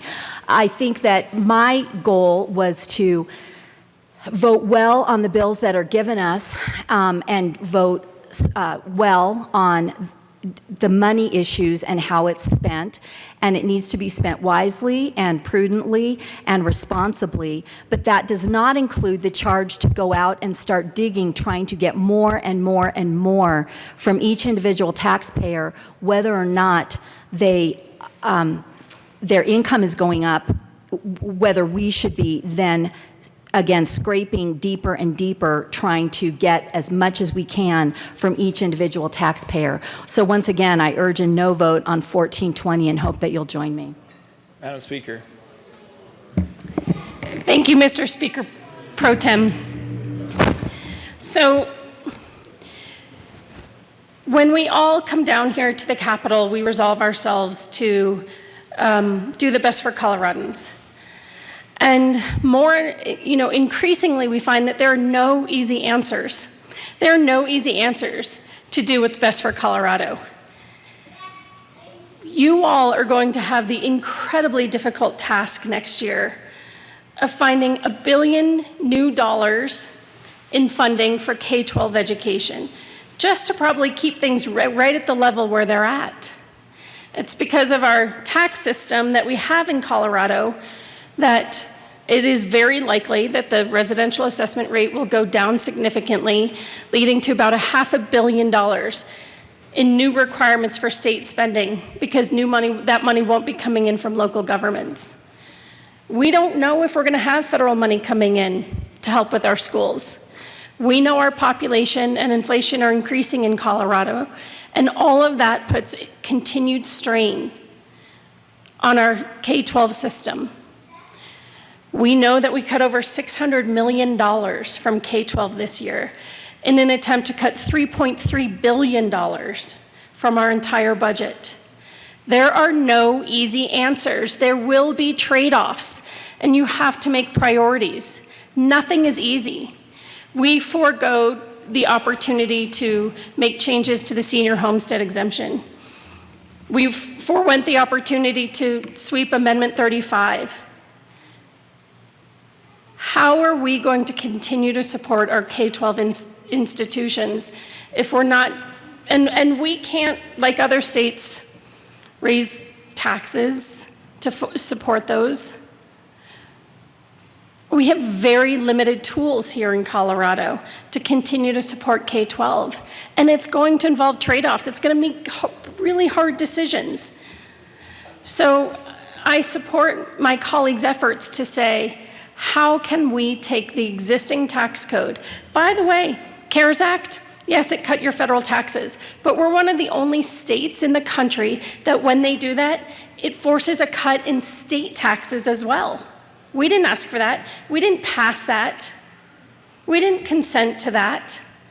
Hundreds of millions of dollars cut out of state taxes because of the way our tax code is set up, unlike any other almost any other state, that eats right into K-12 funding, eats right into the things that we say are a priority for us. So how do we deal with that? If this bill doesn't pass, it's a few $100 million over the next 2 years to find for K-12. So how are we going to keep prioritizing the things that we say are important without trying to find new solutions? I don't know where that's supposed to come from. All these decisions are hard. The members said, gosh, the CARES Act just passed. We didn't ask for this. Legislators didn't vote for it. No one knew it was coming. This is a place where we can say, what can we do as a state to close a gap that is growing wider and wider every year that we need to address for all Coloradans? So it's not easy. I ask anyone who's watching, anyone in this room, to help find those real solutions for K-12, because it's going to get harder and it's going to get worse, and it is our job in this building to do something about it. Those are my kids and your grandkids, and this is our state. And this is a fundamental thing that we have to do better by. We all come down here. During the budget, K-12 has to be the priority. So I know these choices are tough. There aren't easy answers. If you find them, please let me know, or actually you can let the person who's replacing me know. Let these folks know. When you find those easy answers, we'd love to know. But until then, it is going to be tough trade-offs. This seemed like the right one because, again, CARES Act wasn't something that we asked for, and it has an impact in this state, unlike almost any other state, because it cuts state taxes hundreds of millions of dollars. We have to support our students. And the communities that rely on those schools in so many ways to feed our kids, to educate our kids, to support our economy, to keep our residents employed. So I applaud the members who worked on this compromise. I applaud the folks who are supporting it today. I ask all of us to dig a little deeper and figure out those long-term solutions, because as far as I can tell, everything we put forward, most everything didn't get a lot of bipartisan support, so I don't know what the other solutions are. I hope we can work together to figure that out down the road. With that, I ask for an aye vote. Representative Rich. Thank you, Mr. Speaker Pro Tem. I am speaking in opposition to this bill. It's kind of amazing to me that we could certainly prioritize education if there was the political will to prioritize it. But over the years, that has not been the priority. And there's something interesting here. You know, this year's budget represents a one-year decline, which is pretty specific. But compared to the 2018-2019 budget, there's a $4.5 billion increase. Now, that was just a couple of years ago. This is now 2020. So that's quite a bit. But I'll tell you, with this bill, when it passes, it's not going to pass without growing government. If you look at page 6 of the fiscal note, we're going to grow government before we even begin to take care of education. And let's talk about this. There's a lot of bills that come forward, oh yeah, we're going to fund education, and then the next year that money goes to something else. So there is no guarantee that this is coming. That's just a feel-good statement right now. If you really meant that, education would have been funded a long time ago. I ask for a no vote. Representative Ransom. Thank you, Madam Speaker. The taxpayers have actually given us their priorities and what our instructions should be. Over the years, the taxpayers have told us over and over again that the Taxpayer Bill of Rights is something that they want to maintain here in our state. That means they want us to be fiscally prudent and fiscally responsible with the money that we have and with the taxpayer dollars and revenue dollars that we receive from their taxes. That means that we don't need to be wandering around saying, well, how can we fund education? We've been passing bills like crazy. Last year and this year, we have instituted many new programs. We have kept adding more programs and kept adding more general fund drains. And then we're told that unless we pass this bill that's going to increase taxes on federal dollars that were given as relief when we closed businesses down due to the COVID crisis and due to the health crisis, that all of a sudden, K-12 is what has to be decreased. Well, come on, folks. There are plenty of other programs that are here within the state that can be decreased. One of them is buried here in this bill, that we're going to give earned income tax credits to people that don't even have Social Security numbers.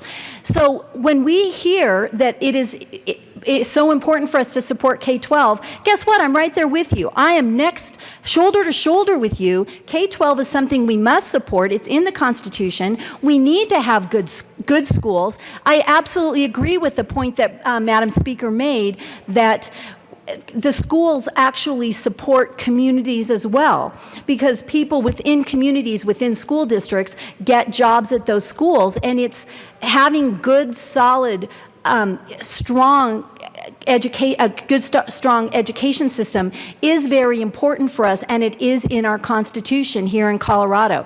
That being said, the voters of the state and the taxpayers of the state have made it clear we don't want you, the legislature, to have the ability to just come raise our taxes anytime you want to pay for another program. So we need to absolutely honor what the taxpayers and the voters have told us. That means we need to find other areas to save. And I'm not saying it's going to be easy, but I am saying that those are the priorities we should have, is cut back the areas we can cut back, as opposed to continuing to grow the government and then coming back and crying that K-12 has to suffer. Because, folks, it cannot and it should not. If anybody's going to have money taken back from them, it should be the people that are trying to file for an earned income tax credit, and they don't even have Social Security numbers. Again, they may or may not be here legally. Now, they may have visas. I get it. They may have temporary work status, and they get that taxpayer identification number. But that is still, I'm still making the point that some of them, many of them, can be filing these returns, and they do not have legal status here in our state or in our country. We have no business taking money from the businesses that are here in Colorado and from your tax dollars, and I will say it to the people of Colorado, from your tax dollars, and giving them to people that are here illegally filing for the Earned Income Tax Credit. Seriously, this is something, there are places that we can go, even within this bill, to save money and lower this fiscal note, even if you do agree with the bill. Clearly, I do not, and clearly I urge a no vote on this bill. For us, again, to go back and start taking back money that the federal government has given for a specific reason, i.e. relief to these businesses that we have hurt by our actions here in this gold dome, that we need to make sure that that money is being spent properly and it is not being given back to people that are not here with legal status. I urge a no vote. Representative Baisley. Thank you, Madam Speaker. I want to plant the seed for next session, of course, on how do we address such challenges. And I believe it's very straightforward, although it would be it'd be quite a challenge in the details. But we need to just cut back significantly the size of state government. I could do that. I know that Representative Ransom is really good with a red pen, and she could do that. Folks talk about that, and I would trust her to do that. But what's critical is that when the taxpayers suffer, it is critical that government suffer too. And we do not allow government to suffer when the people suffer. Government does not generate revenue. The people generate the revenue to pay for the government. And when they suffer, it is critical that the government suffers along with it. During this downturn, during the crisis that we're coming out of now, many, many people lost their jobs. But no one in the Colorado state government lost their job. That makes zero sense to me. The priority are the mortgages and the rent and the car payments of the people, the citizens who are trying to get by. And they are struggling to get by. And in the meantime, we sit fat, dumb, and happy in the state government, and we do not allow ourselves to suffer when the people who are paying for everything are suffering. It is critical that when the people suffer, the government suffers right along with it. We could get by with a government that is a fraction of the size of the state government, a fraction of the size. It is way too big. It does too many things. As a citizen, I've worked with several state agencies, and when I walk through as a business operator, walk into a high-rise, and I think to myself, wow, I wish my company could afford offices like this. I could not afford the rent that my taxes are paying for these luxurious offices here in downtown high-rises. There's a lot we could do to cut way back on the amount of spending that people do, that this government does, on the backs of the citizens who are suffering. When they suffer, it is critical that the government suffer for their sake. So I want to plant that seed, and let's stop thinking of ourselves as the ones that cannot cut back. We're the ones that ought to cut back first. Thank you, Madam Speaker. Representative Carver.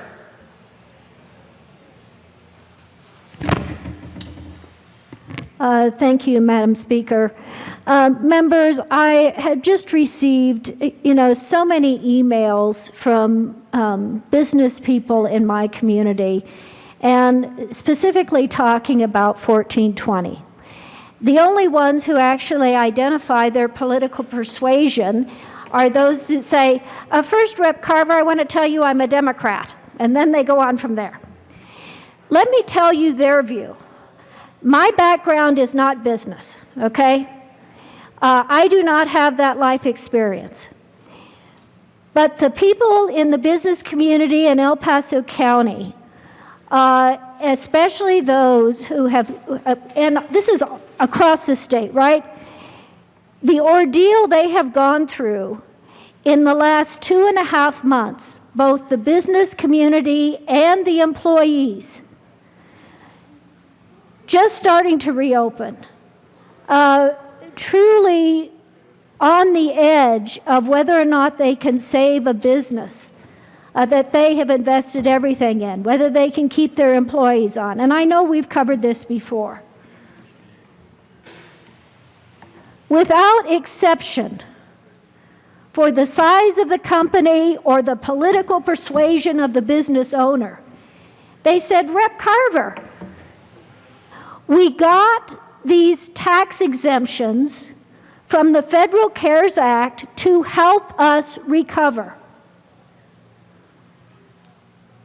For those of us who are this close to going under, those changes in the Federal CARES Act is to help us get off our knees, get back going, get our employees working back full time.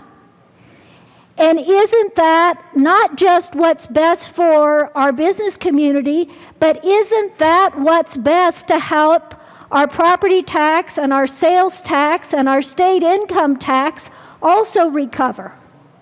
To the extent that we are back in business, we are rolling, that we can come close to the kind of economic prosperity and growth that we have had in Colorado before this pandemic hit us. And what did we see in Colorado? Every year, an additional $1 billion in state revenue. Why? Because our state economy was growing. In my local community, school districts that went out with mill levy increases and persuaded voters to increase those local taxes or increase the local tax to continue to fix our roads. Sales tax, which the city of Colorado Springs is very, very reliant on. So whether we are talking the well-being of our business owners, the people who need that full-time job, and how we also deal with state budgets and local government budgets. Isn't the secret sauce the strong recovery of our business community and our economy in the state to accomplish all the above? And this is what I see and hear in these emails, which makes perfect sense to me, and I think is the reality. So from their perspective and mine, 1420 is counterproductive to the goal, a goal I think we all share, in how we bring our state, how we help our state recover from the effects of the COVID and the COVID shutdown. When we take away some of that benefit of the federal CARES tax changes, again, given to Colorado and every other state, why? To help our business community come back, bring their workers back, full-time work. When we take away some of that benefit, do we not delay the economic recovery in our state? Do we not delay for every business who now is seeing a reduced benefit from the federal CARES exemption? Their recovery is slowed, is it not? That's what the businesses tell me, as they have worried out of their minds in how to save their businesses and keep paying their employees for the last 2.5 months. And it's like, we're finally going to get there, and why would we take an action in the state legislature that would hurt that. So that's what I'm hearing in those emails, colleagues. And that's why I'm opposed to 1420. I would ask for a no vote. Representative Escar. Thank you, Madam Speaker. Over 100 hours. Over 100 hours did the members of the Joint Budget Committee sit in a room with analysts, nonpartisan analysts, digging line by line through our budget to cut over a quarter of our state budget. $3.3 billion. So to stand here and say that government felt no pain, ask some of these departments about the services they provide your constituents, about the pain your constituents are going to feel from the work that we had to do on a state budget level. And for those of you who haven't heard the news flash, next year's going to be worse. If you don't believe me, join me Friday, 9 a.m. Next economic forecast is coming out. We are in the middle of a global pandemic, let alone the lack of work we have been able to accomplish over the years to get funding for education fixed. We've tried. There's people in this room who have brought forward ideas, and we have worked day in and day out to get those changes made, only to hit roadblocks. Do I think this is the perfect solution? No. Do I think there's value in attempting to do something in this state to make sure that we can afford to educate our kids? Yes. There's several ideas that come up here every single year to change the system. It's the system in which we live under because of our Constitution. We are trying to find a way to make sure we can fund education in equitable ways. This is another suggestion. If you have ideas, just as the speaker said, bring them forward, let's work on it. But don't tell me government didn't feel any pain. $3.3 billion is a lot of money, and there's going to be a lot more pain next year if we don't start to figure out how to adequately and in better ways fund our public education system.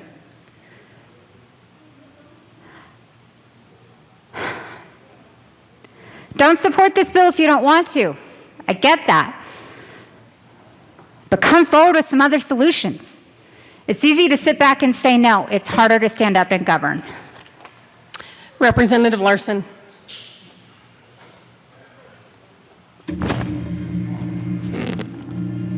Thank you, Madam Speaker. It's an honor to serve with you. Indeed. Didn't even wait for it. So, members, it will come as no surprise to you. I come up here to renew my objections to 1420. I am happy to see that this bill is a shadow of what it once was, because the negative impact on our economy will be that much less. But make no mistake, this bill still will have a negative impact on our economy. I don't know about the other members of this chamber, but I did not come down here to inflict pain on anybody. I take no joy in the budget cuts that we needed to make. But once again, like every budget, this was a statement of priority. And this was an assessment of what we could afford to do as a state and what we could, within what we were legally allowed to do, what we could fund and what we couldn't. And I hear all about the $3.3 billion we cut this year and how much worse it's going to be next year, and I could not agree more. We have passed a lot of legislation out of this chamber that's going to hurt. Frankly, we would have been better off if we did not come back at all. But what we're doing here is, again, We are taking what was a bipartisan federal piece of legislation designed to respond to the unprecedented crisis that is foisted upon our private sector, the unprecedented uncertainty and dampening of economic activity that is being felt by businesses, small and large, across our country, and the federal government took dramatic, radical action that will have ramifications on our children in terms of debt, but they recognized the crisis that we are in. And members, I must be honest with you, the legislation I've seen come out of this body, particularly 1420, I do not think that we are taking this crisis seriously. We are taking money, every dollar that we extract from 1420 and its passage is going to be paid out 10 times. You're talking about all of the people on all the social services, all of those people at public health, all of those people that aren't going to get these services. There are going to be more of those people needing those services after this bill passes because they won't have jobs, because the businesses that they have leveraged against their personal incomes will have gone under, and their homes and their IRAs and every bit of financial liquidity they had will be forfeit to a bankruptcy court, and they will end up in those lines asking for those same services. People that could be working, people that could be owning businesses will now be back in those lines, putting more demand on the state services that we don't have any money to pay for. So members, this is not about prioritizing our K through 12 spending. Everybody agrees that that's a priority. This is about countercyclical economic policy. This is about inflicting more harm than good. This is about having a lack of understanding about the dynamic effects of clawing back these tax breaks, of forcing the additional regulatory burden, of costing hundreds, if not thousands of dollars of more money in private accountancy fees so that you can calculate a separate tax liability. This will cause businesses that otherwise were able to operate to close. This will cause businesses that would otherwise be able to hire their employees back to not hire those employees back. And the real cost of those businesses closing, those employees not coming back, are going to far outweigh whatever dollars we are going to collect through this. So members, please do the right thing. Recognize the reality that we are in and the unprecedented economic crisis we face, and vote no. Representative Gray. Thank you, Madam Speaker. I just wanted to give you an update. My daughter Ellie, who's in the first grade, has been reviewing the debate, and I just want to give you her notes so far. She says, CARE Act, off knee, stay working, 100,000 local tax, and sales tax. Thank you. Representative Holtorf. Thank you, Madam Speaker. Thank you, Representative Gray. Your daughter might be the smartest person in this chamber right now. So I don't think we understand what we are going to face. And I can tell right now, nobody has the vision, nobody has the understanding, and nobody is really looking to the future in this chamber. Why do I say that? Well, first of all, we know, and we will find out on Friday, the JBC will find out on Friday how bad this is going to be. As all of us are getting ready to move to the interim and rub our hands and start working on our legislation for next year, how many of us are thinking, what are we going to do to cut the size of government? What are we going to do to try to get back money through K through 12 by not spending it on that pet project or that social program that we want to champion and have it underwritten by someone else's money, other people's money? We rub our hands and we think and we ponder and we work with stakeholders and we try to see where we can leverage those dollars. Who in here is saying, where are we going to cut? What programs are we going to have to reduce the funding levels for to make up this money? What programs are we going to have to eliminate? Heaven forbid if the state government has to shrink. But we all know in economies there's expansion and contraction, and you can't deny it. And governments also have to expand and contract. But I will tell you, for those of you seeking a solution, it's not that complicated. I think a fourth grader could figure it out. If you don't have the money, don't spend it. If you're going to have less money, figure out a way to spend less. Now, I'm from the country, and that's how country people think. A lot of us don't want to game the system.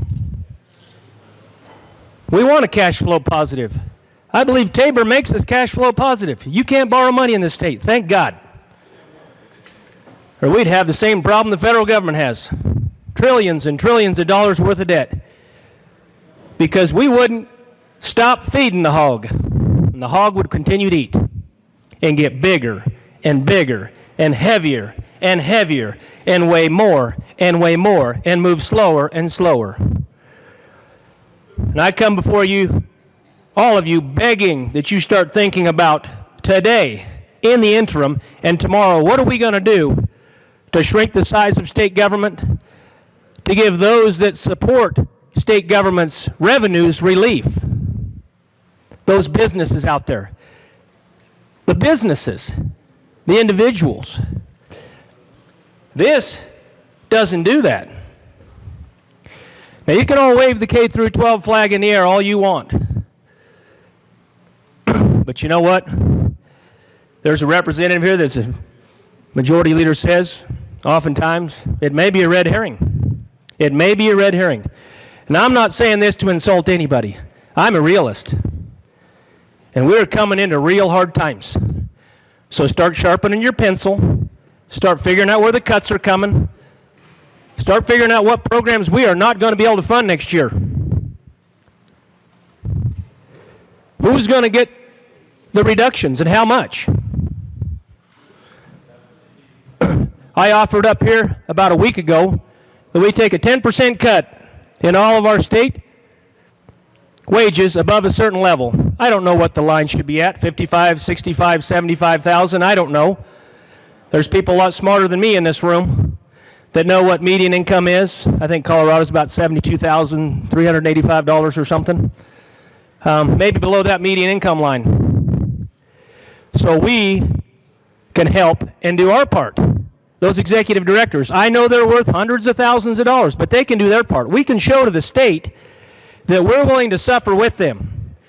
You want to be a statesman? You want to be a stateswoman? Where I'm from, they say, put your money where your mouth is. But I don't know when I run this legislation next year if it'll grow legs and walk. I doubt it. But I will ask some of you to help me sponsor that on both sides of the aisle. Because everybody is going to have to tighten their belt. How many notches do you have? Are you out of notches? Well, let me tell you what they say where I'm from. Start making more holes. Notch that belt a little more and pull that thing tighter until you're out of leather. When you're out of leather, then you're done. When we're out of leather in the state of Colorado, we won't have a tax base anymore. So, ladies and gentlemen, this is not that complicated. This is real easy. Y'all are making it way too complicated. Thank you, Madam Speaker, and thank you, ladies and gentlemen. Representative Catlin.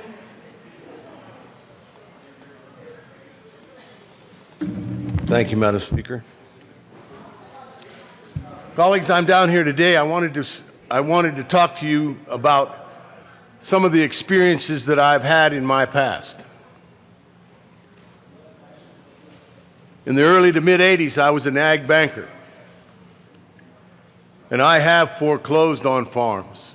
And I have taken away properties that people had spent their life finding, building, loving. But as times changed and rules changed, the way we financed those people changed too. We went from collateral banking to cash flow banking and caught a lot of them right at the wrong time. To make my point, sometimes it was in the taxes that these folks had to pay. I've never in my life done anything harder than being that ag banker. I've seen men my dad's age lay their head on my table and cry. Not because they were that sad, but because they'd given their word that they would pay, and now they couldn't. And they'd given me and the bank and the community their word that they would. What worries me about 1420 is that we're going to continue to chip away at some of those funds that they might have to continue to pay. In small communities like mine, the people who take risks, start a business, start a farm, do those kind of things, they pay wages. Those wages cascade through my community in ways that you may not recognize.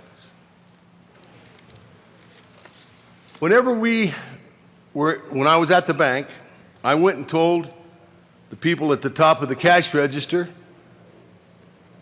that we were causing our own problem. That if for every farm that I took away, about 3 farms would close a store because of the average loan that we had been making at that time. They told me, no, that won't happen, Mark, because we've got such a strong commercial lending side.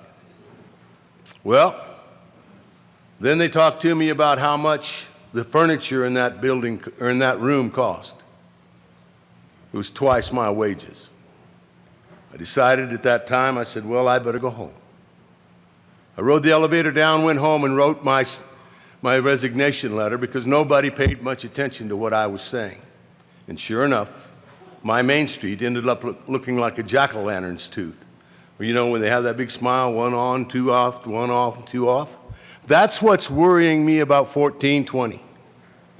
We don't know where we're going to make these changes and who it's going to hurt at this time.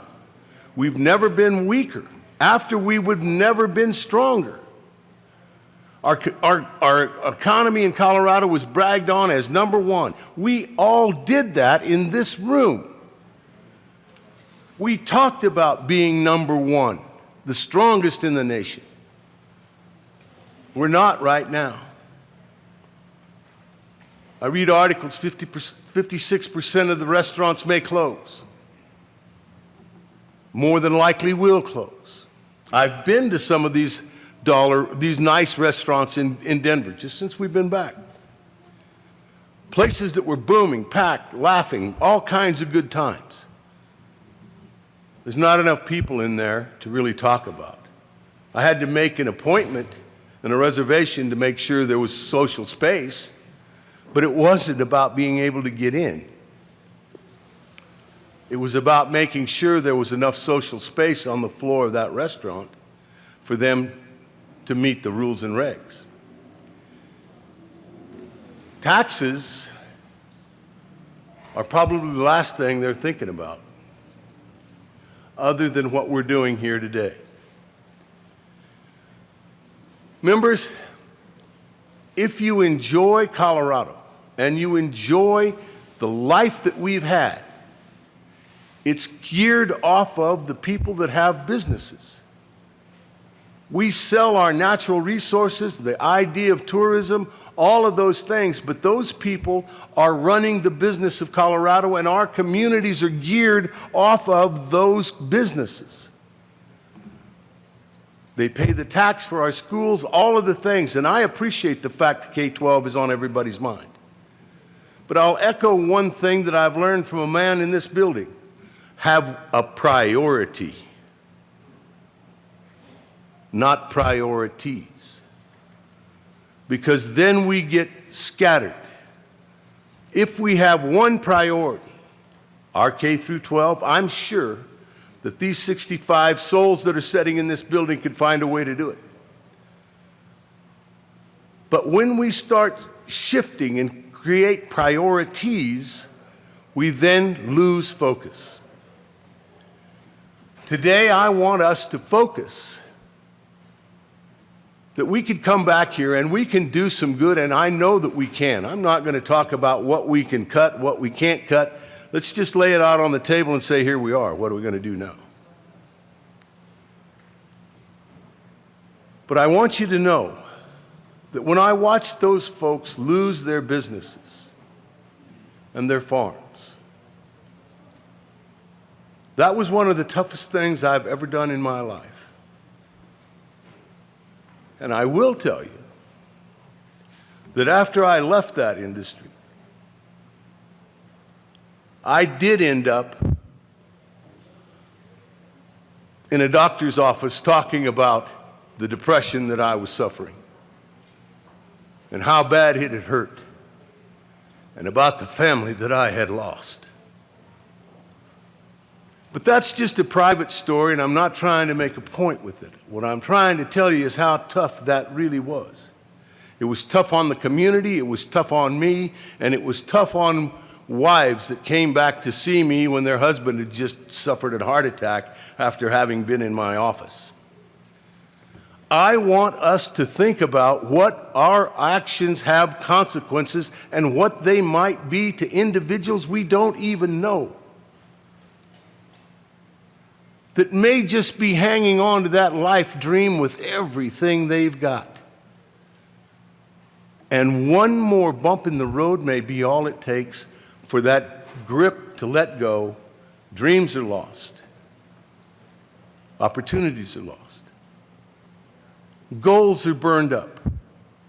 And now they stand on the side of the river without a path across.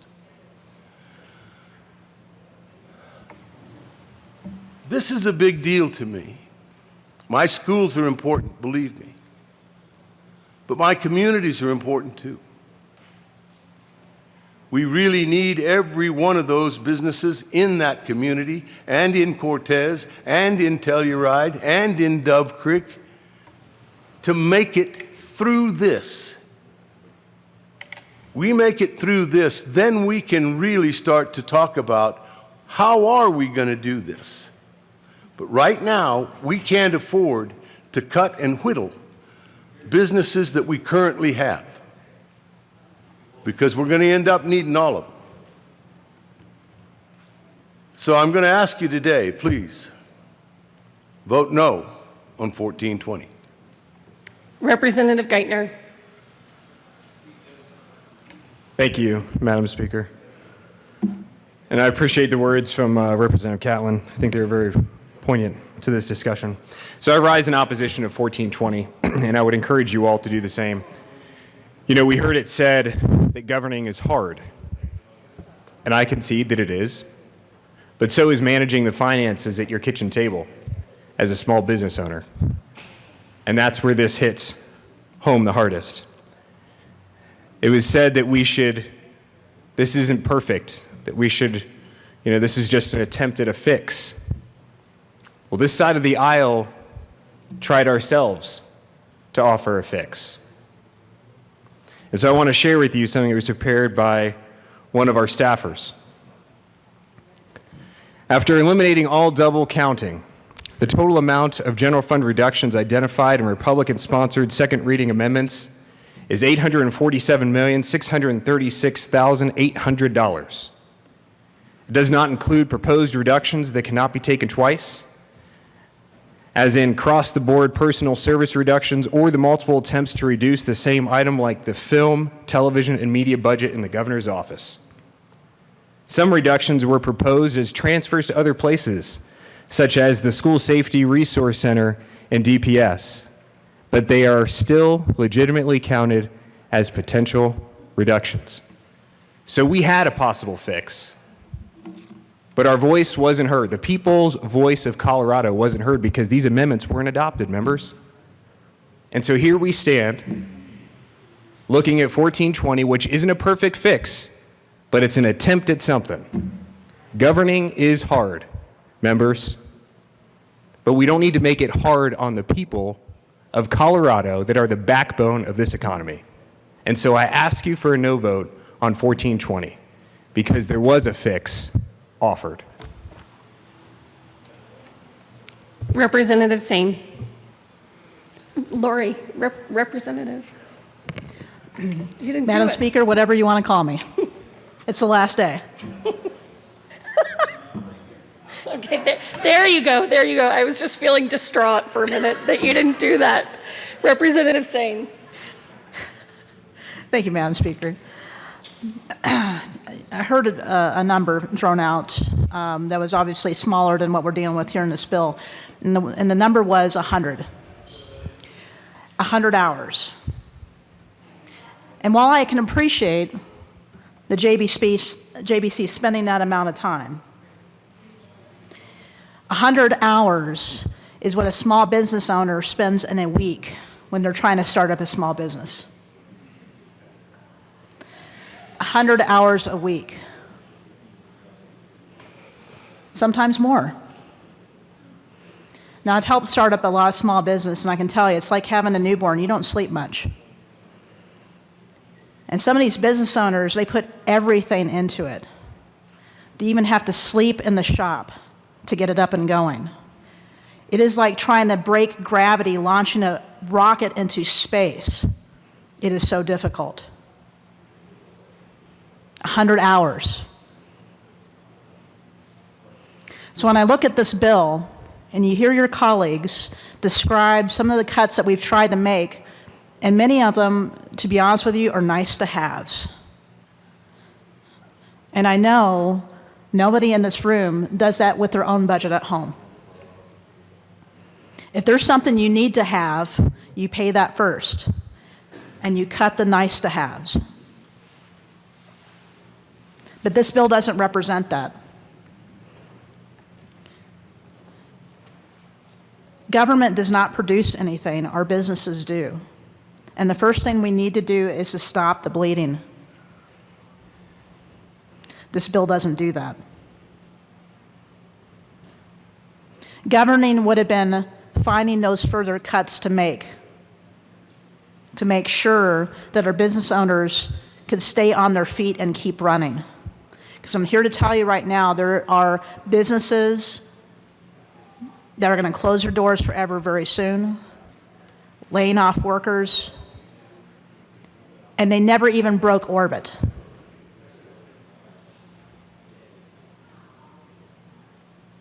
So when we talk about 100 hours, let's consider those small business owners who are doing that every single week, trying to create a product or a service that Coloradans can use or need, and that actually funds our state government. And for this reason, I'm going to urge a no vote on this bill. I know there's a lot of effort made, but we still could have done better. Thank you. Any further discussion? Seeing none, the question before us is the repassage of House Bill 1420 as amended. Please open the machine and members please vote.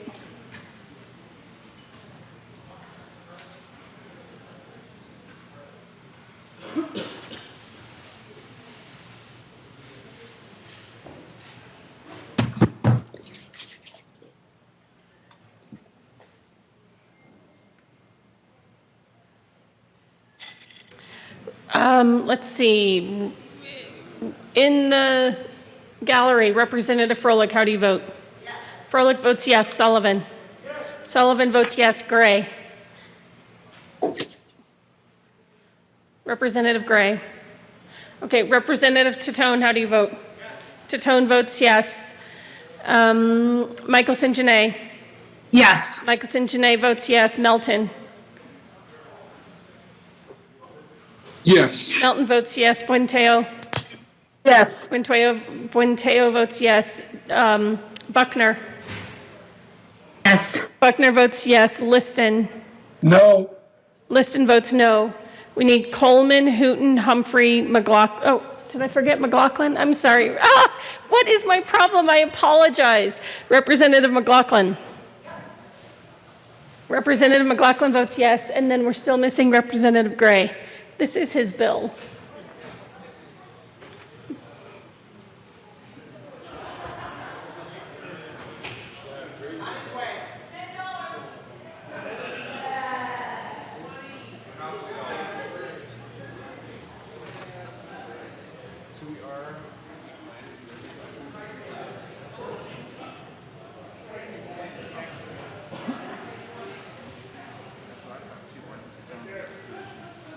Representative Gray? Representative Gray, that's a $10 fine. But it's for a good cause. Please close the machine. With 40 aye votes, 23 no votes, and 2 excused, House Bill 1420 is repassed as amended.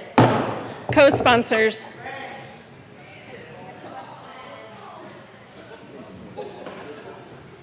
Representatives Michelson, Janae, and Buenteo co-sponsor.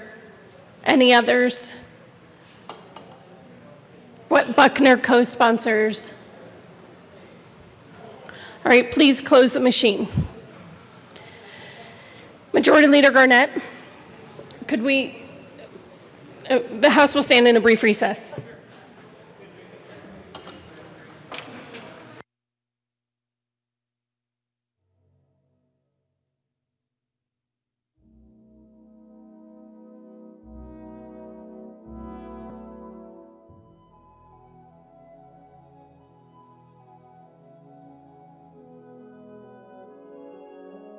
House will come back to order. Mr. Gregorio, please read the title of House Bill 1424. House Bill 1424 by Representatives Coleman and Soper, also Senators Gonzalez and Marble, concerning social equity licenses and regulated marijuana. Representative Coleman. Thank you, Madam Speaker. I move that the House reject the Senate amendments to House Bill 1424 and a conference committee be appointed. Any further discussion? All right, then the question before us is to reject Senate amendments to House Bill 1424 and appoint a conference committee. I can't remember. Do we do a recorded vote on that? All right, then. All those in favor say aye. Aye. All opposed say no. I thought we actually had to do that. Yeah.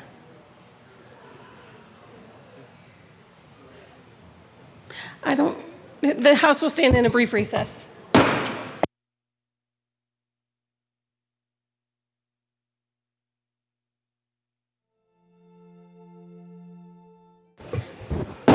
Okay, the House will come back to order. I'm sorry, that's what I thought. We actually take a regular vote on that, so that's not what I was hearing, but it is the case. So any further discussion? Seeing none, please open the machine and members, please vote. In the gallery, Representative McLaughlin, how do you vote? McLaughlin votes yes. Titone. Titone votes yes. Gray. Gray votes yes. Sullivan. Sullivan votes yes. Is Froelich up there? Oh, there she is. Representative Froelich votes yes. On the screen, Representative Buenteo. Yes. Buenteo votes yes. Buckner. Yes. Buckner votes yes. Michelson Janae. Yes. Michelson Janae votes yes. Liston. Yes. Liston votes yes. Melton. Yes. Melton votes yes. Benavide, Holtorf, McKean, Young.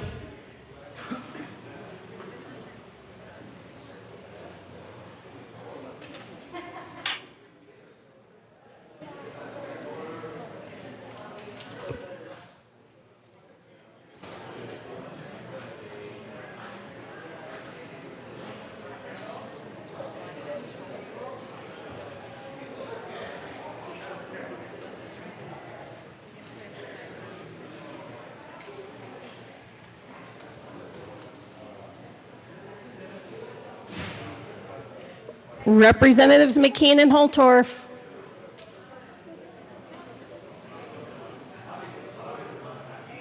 McKean, Okay, please close the machine. With 60 aye votes, 3 no votes, and 2 excused, the motion to reject Senate amendments and go to conference is passed. The conferees are Representative Coleman, Chair, Representatives Singer and Soper. The next, Mr. Gregorio, please read the title of House Bill 1014. House Bill 1014 by Representatives Tipper and Rich, also Senator Gardner, concerning unconsented use of donor gametes and fertility treatment. Representative Rich. Thank you, Madam Speaker. I move that we concur with the Senate amendments to House Bill 2010-14. Representative Tipper. Thank you, Madam Speaker. Folks, you'll remember this bill from earlier on in the session. It came out of here unanimously and out of the Senate as well. There was a line on the bill that suggested an appropriation, so the change in the Senate was to strip that language just to make it very clear that there's no appropriation. I just want to express my gratitude for getting this through because we had really emotional testimony and we had told our stakeholders we're just going to have to run it again next year. So we are really thrilled not to have to put them through the trauma of coming back to the legislature, and we ask for a yes on the concurrence and a yes on the repassage. The question before us is the motion to concur with Senate amendments to House Bill 1014. Any further discussion? Seeing none, please open the machine and members please vote. On the screen, Representative Michelson-Janae, how do you vote? Yes. Michelson-Janae votes yes. Buckner? Yes. Buckner votes yes. Melton? Yes. Melton votes yes. Buenteo? Yes. Buenteo votes yes. There's I don't know who that is. It's just the top of it's just the ceiling. Who is that? Liston. Liston. Oh, Representative Liston, you need to come back so I can actually see you. Representative Buckner. Representative Buckner votes yes. There's Representative Liston. Yes. Representative Liston votes yes. All right. Representative Titone. Titone votes yes. Froelich. Froelich votes yes. McLaughlin. McLaughlin votes yes. Gray.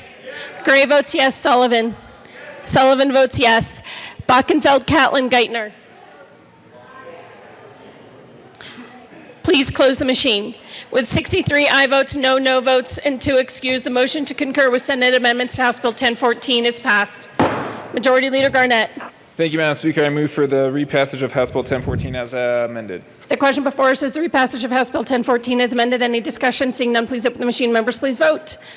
In the gallery, Representative Froelich, how do you vote? Froelich votes yes. McLaughlin. McLaughlin votes yes. Titone.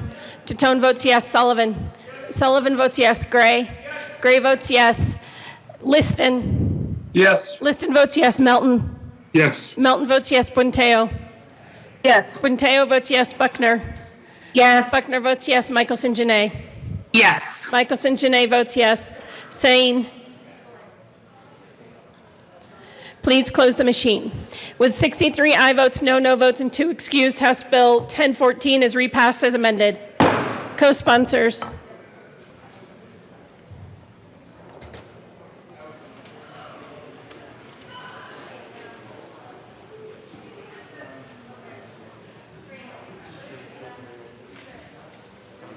On the screen, Representatives Buckner and Buenteo vote co-sponsor. Please close the machine. Please read the title of House Bill 1427. House Bill 1427 by Representatives Caraveo and McCluskey, also Senator Fields and Moreno, concerning the taxation of products that contain nicotine and in connection therewith incrementally increasing the cigarette tax and tobacco products tax, expanding both of these taxes to apply to sales to consumers from outside of the state, creating an inventory tax that applies when the cigarette tax increases, creating a minimum tax amount for moist snuff tobacco products, creating a tax on nicotine products that is equal to the total tax on tobacco products, establishing new rates for cigarettes, tobacco products, and nicotine products that are modified risk tobacco products that are half of the statutory tax, referring to ballot issue for prior voter approval for the new and increased taxes, and allocating the new tax revenue. Very good job. Woo! Very impressive, Mr. Gregorio. Representative Caraveo. Thank you, Madam Speaker. I move that the House concur with Senate amendments to House Bill 1427. Please proceed. Representative McCluskey. Thank you, Madam Speaker. The Senate was able to carve out just a little bit of our state ed fund for the Housing Development Grant Fund, as well as $500,000 for the Eviction Legal Defense Fund. We were able to preserve our commitment to rural schools, and with that, we urge an aye vote. Is there any further discussion? Representative Van Winkle. Thank you, Madam Speaker. And just so everyone is clear, the Senate carved out, as you said, part of the state ed fund for the legal defense fund and housing grants. So here we are once again choosing to take something that was destined purely for K through 12 education, essentially something that we were taking to the voters and saying, here, we're going to raise taxes here for K through 12 education here. And now we're diluting that, watering it down. And I know the members who have worked very hard on this bill. They have worked very hard, and this is where we have to be as a legislature between the Senate and House. And so I don't think we need to go back to a conference committee. I'm just disappointed, especially in the Senate Democrats. Representative Wilson. Thank you, Madam Speaker. And thanks to the bill sponsors for doing this. It's not easy. Colleagues, you don't often see me up here wearing my cranky pants, but I've got them on today. The ugliest part of the legislative process is manifest in this bill. We passed an amendment to 1427 to help heal rural districts. Over 140, I want to say it's 147, but just so I'll be safe, over 140 out of 178 school districts fall under that category. Most of you have multiple districts that fall into that category. The Senate decided to hold those districts hostage for an agenda issue, I believe, carve out. That's not right. Take $34.5 million intended for the general fund, which would have gone towards education that we keep talking about up here, everyone from the speaker on down. Take that money that could be used for schools to fund housing in the eviction process or eviction defense. But $5 million of that total monies would go to rural housing. Less than 15% for 73% of our counties. Just want you to know that. 47 of our 64 counties are rural, but $5 million would go to it. So what's the ugly point? Here it is. If you do not vote for housing, the money for rural schools dies. That's the way it is. That's the way it is. Over 140 of our school districts, 178 districts, that's what we're talking about. The sponsor of that amendment in the Senate, wait for it, has 0 rural districts. 0. I'm going to vote to support over 80% of our school districts because that's why I'm here. And I'm going to make sure that the folks who pulled this shenanigan owns it. Please vote to support it. Any further discussion? Seeing none, the question before us is the motion to concur with Senate amendments to House Bill 1427. Please open the machine and please vote. On the screen, Representative Buckner, how do you vote? Yes. Buckner votes yes. Buenteo. Yes. Buenteo votes yes. Melton. Yes. Melton votes yes. Michelson Janae. Yes. Michelson Janae votes yes. Liston. No. Liston votes no. Sullivan. Sullivan votes yes. McLaughlin. McLaughlin votes yes. Titone. Titone votes yes. Gray. Gray votes yes. Froelich. Froelich votes yes. Benavidez Mullica.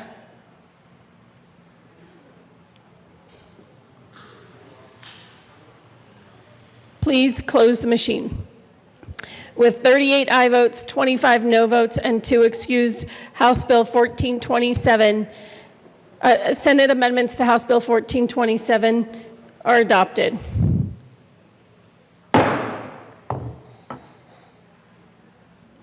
Majority Leader Garnett.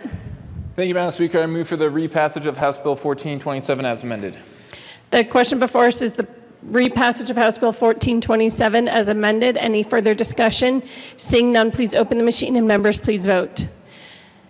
In the gallery, Representative Froelich, how do you vote? Yes. Froelich votes yes. McLaughlin. McLaughlin votes yes. Titone. Titone votes yes. Sullivan. Sullivan votes yes. Gray. Gray votes yes. Michelson Janae. Yes. Michelson Janae votes yes. Melton. No. Melton votes no. Buenteo. I can't hear you. Yes. Buenteo votes yes. Buckner. Yes. Buckner votes yes. Liston. No. Liston votes no. Jackson, Mullica, Benavidez.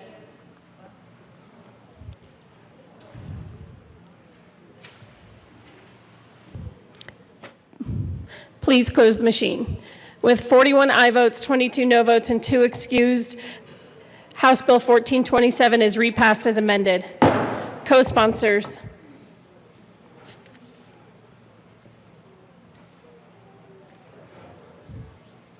Representative Buenteo, co-sponsors.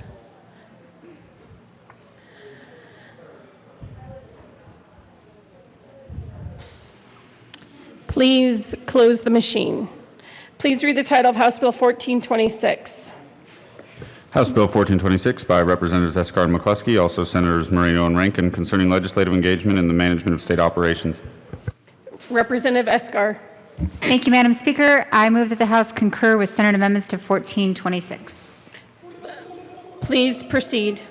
Thank you, Madam Speaker. This was simply an adjustment. There were certain dates that we had put in the bill when we asked the governor or one of his appointees to come and meet with the Executive Committee and the Joint Budget Committee on any funding that's been going out the door for emergency funding, and the dates were super restrictive unintentionally. They're still going to meet with us 4 times a year. We just made it a little more flexible in when those three times. Sorry, thank you. You're right. That meeting is 3 times a year.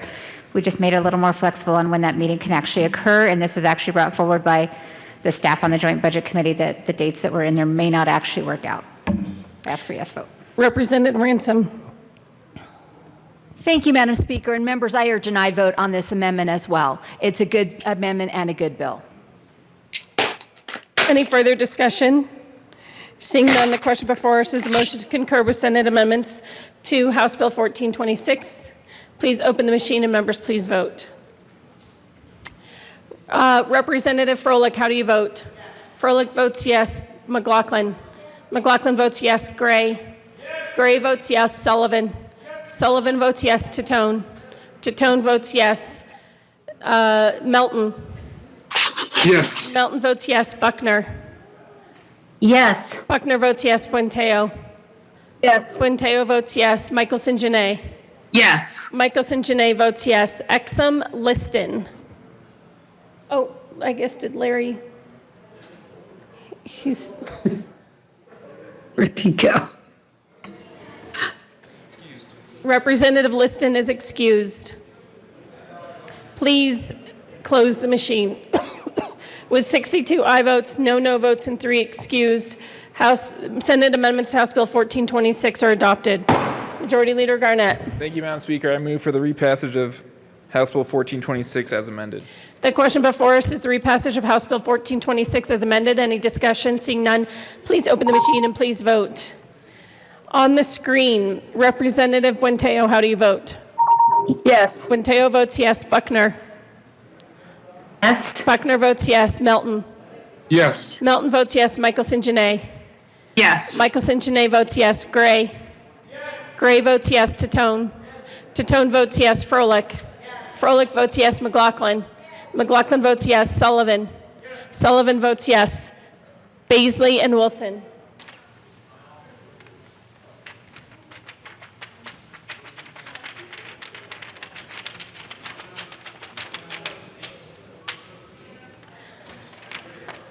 Please close the machine.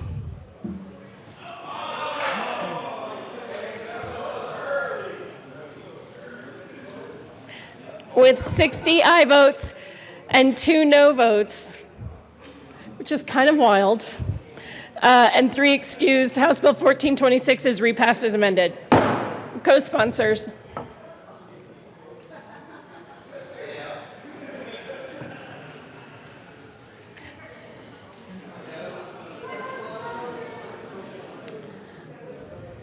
Please close the machine. All right, members, there are 2 conference committees that have to take place. The Conference Committee on Senate Bill 205 will meet, I'm just going to say 2 o'clock in room 352. 1:45 on Senate Bill 205? Okay. We'll meet at 1:45 according to Representative Escar, who's not on the conference committee. I am, but I always do what Rep. Escar tells me. so I'm going to change the time. Oh, looks like we scheduled two different conference committees for the same room, so you guys will just have to get up there and figure it out. 352 was also the conference committee room for the other one, I believe. Okay, hold on just a minute.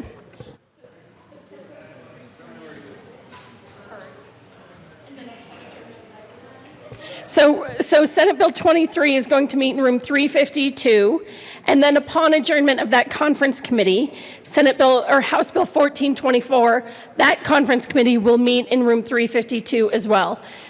Ms. Berger, can you tell me is it 357 is where the conference committee for Senate Bill 205 is? I'm going to just say that, and then we'll figure it out, but I think it's room 357 for Senate Bill 205, and we're going to try for 145.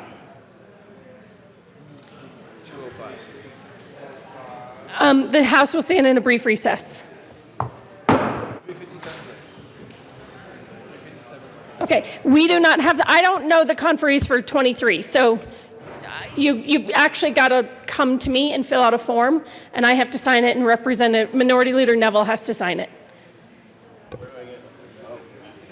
you want to make an announcement about the committee that you formed the governor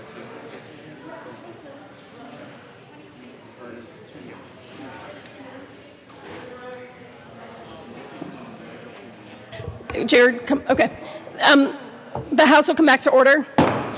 A committee is appointed each year to notify the governor when we are ready to adjourn sine die.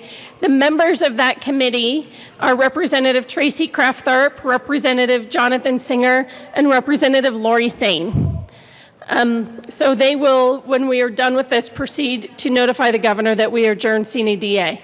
But we're not quite there yet. I still need the... What?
Conferees are.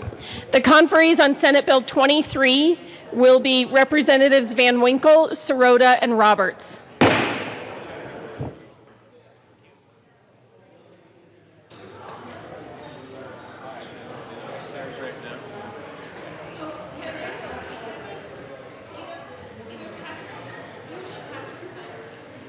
He's fine with me saying it. Did you sign it? Yeah.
I move that the House stand in a brief recess.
The House will come back to order. Mr. Gregorio, please read conference committee reports. To the President of the Senate and the Speaker of the House of Representatives, your first conference committee appointed on Senate Bill 23 concerning creating a multi-agency working group to address school safety has met and reports that it has agreed upon the following: that the Senate accede to the House amendments made to the bill as the amendments appear in the re-revised bill with the following changes. Amend re-revised bill, page 3, line 21, strike 13 and substitute 14. Page 4, after line 8, insert H, the state architect or his or her designee. Conference committee report can be printed in the journal. Message from the Senate. Message from the Senate. Message from the Senate will be printed in the journal. Members, for the sake of expediency, I'm going to change the committee that notifies the governor of CNADA. Representative Singer is in a conference committee, but Representative Wilson, who's also term limited and an esteemed member of this body, will now accompany Representatives Sane and Kraft-Tharp down to the governor's office to notify him of CNADA. So with that, I ask that the committee notify the governor that the House is nearly ready to adjourn CNADA after we pass a few conference committees. The House will stand in a brief recess.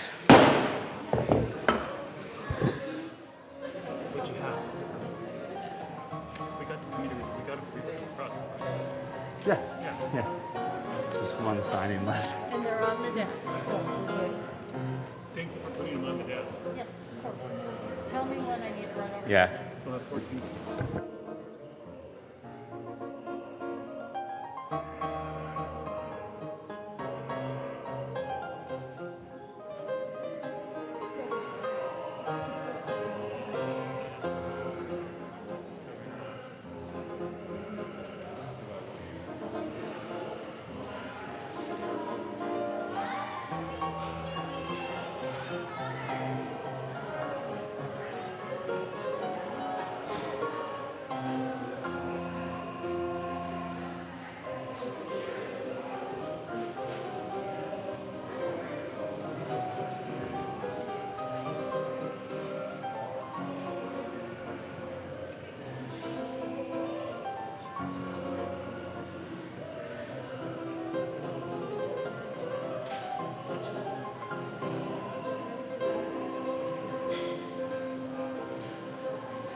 Representative Benavides. Or wait, the House will come back to order. Representative Benavides. Thank you, Mr. Majority Leader. I move for a call of the House.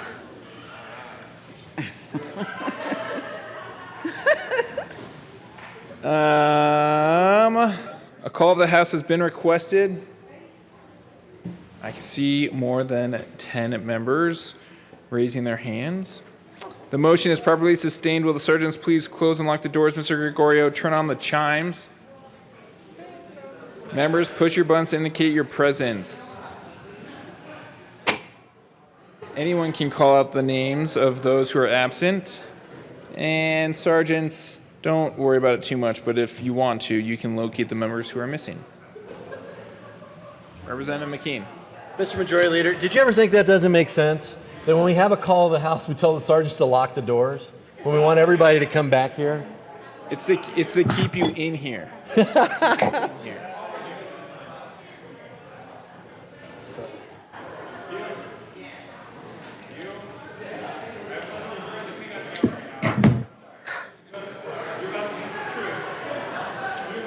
All the single ladies, all the single ladies, all the single ladies, all the single ladies.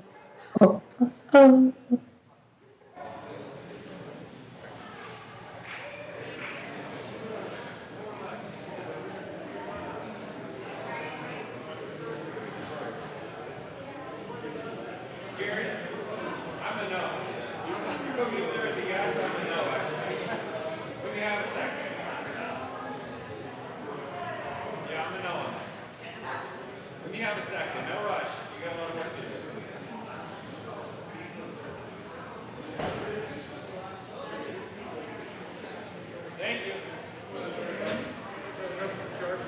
I'd be happy to call the members' names if I could see the board.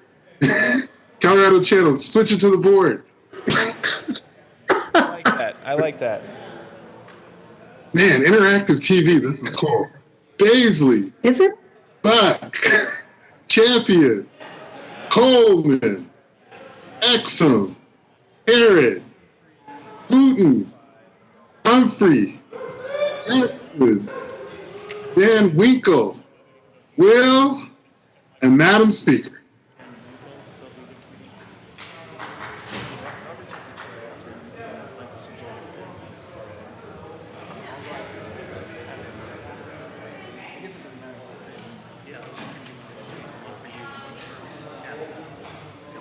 And thank you, Colorado Channel.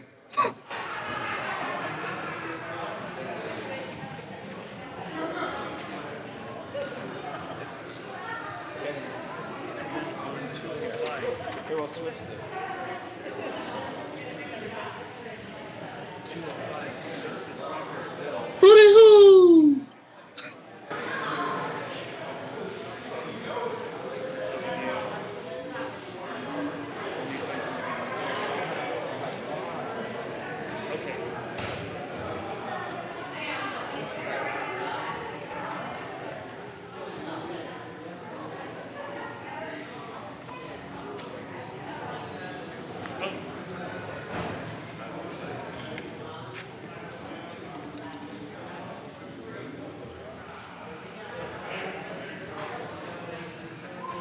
Representative Benavides.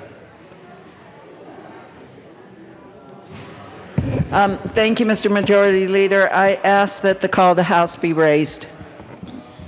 It has been moved that the call be raised. All those in favor say aye. Aye. All those opposed? No. You know, there's still 35 days left. So we don't have to come back and do all this work and get out of here. The ayes have it. The call is raised. I'll have to go down to do 205. Okay, cool. Mr. Gregorio, please read conference committee reports. To the President of the Senate. Conference committee reports be printed in the journal. Signing of bills, resolutions, and memorials. The Speaker has Signing of signed. bills, resolutions, and memorials will be printed in the journal. That is it. Okay, so we are going to conference committee reports. Mr. Mr. Gregorio, please read the title of Senate Bill 23. Senate Bill 23 by Senators Gardner and Gonzalez, also Representatives Michelson, Janae, and Van Winkle, concerning creating a multi-agency working group to address school safety.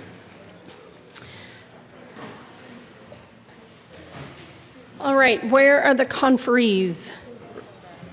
I got it. Okay, Representative Van Winkle. Thank you, Madam Speaker. I move for the adoption of the first report of the first conference committee on Senate Bill 23. Please explain the conference committee report. We added back in the state architect or his or her designee. The architects play an important role when it comes to school safety and the architecture of our schools. Very important bill for Colorado kids, and good conference committee. Okay, the motion before the House is the adoption of the conference committee report on Senate Bill 23. Any further discussion? Seeing none, please open the machine and members please vote. Representative Michelson Janae, how do you vote? Yes. Michelson Janae votes yes. Buckner. Yes. Buckner votes yes. Buenteo. Yes. Buenteo votes yes. Melton. Yes. Melton votes yes. Titone. Titone votes yes. Froelich.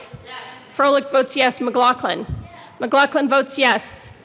Gray. Gray votes yes. Sullivan. Sullivan votes yes. We need Bockenfeld, Herod, Holtorf, Humphrey.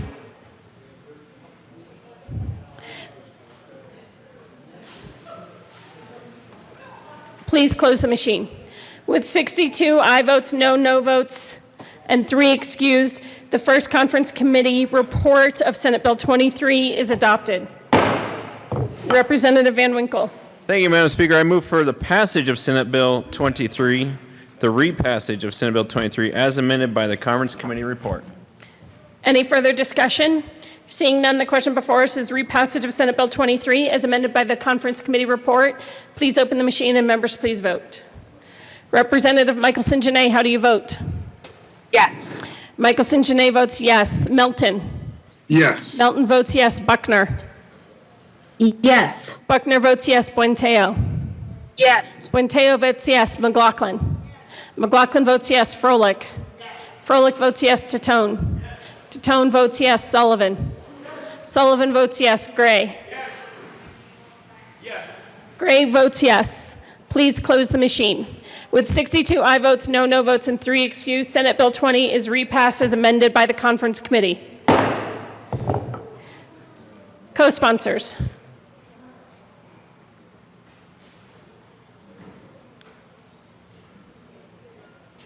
Please close the machine. Co-sponsors. All right, Mr. Gregorio, please read the title to Senate Bill 205. Senate Bill 205 by Senators Fenberg and Bridges, also Representatives Becker and Caraveo, concerning the requirement that employers offer sick leave to their employees and in connection therewith making an appropriation. Where is she? Thanks. Who would like to speak first? Madam Speaker Becker. Thank you, Mr. Speaker Pro Tem. I move for the adoption of the first report of the First Conference Committee on Senate Bill 205. And I will explain the Conference Committee report. We removed the industry-specific exemption. We added an amendment requested by the by small business specifying how collective bargaining agreements, how this affects collective bargaining agreements. We also delayed implementation of the bill for small businesses 15 and below until January 1, 2022. With the collective bargaining, we just agreed that you don't have to renegotiate as a result of this bill, and I ask for an aye vote. Is there any further discussion? Mr. Minority Leader Neville. Thank you, Mr. Speaker Pro Tem. I ask for a no vote. Simply put, the House version was so much better than the Senate version. Seeing no further discussion, the motion before the House is the adoption of the Conference Committee report from Senate Bill 205. Oh, I'm terribly sorry. Representative Gray. Representative Gray.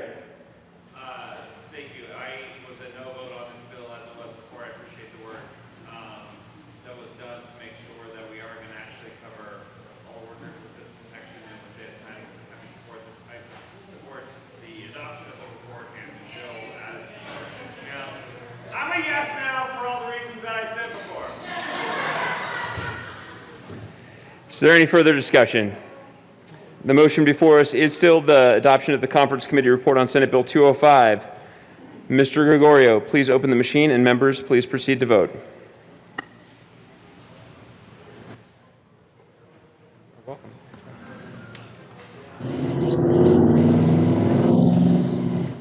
I should have done this bill last because I would have had the last bill on the calendar, but I didn't even think of that. Oh well.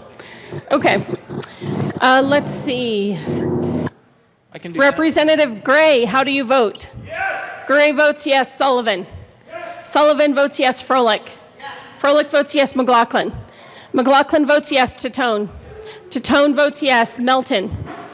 Yes. Melton votes yes. Michelson Janae? Yes. Michelson Janae votes yes. We need Mullica. Okay, Buckner, how do you vote? Yes.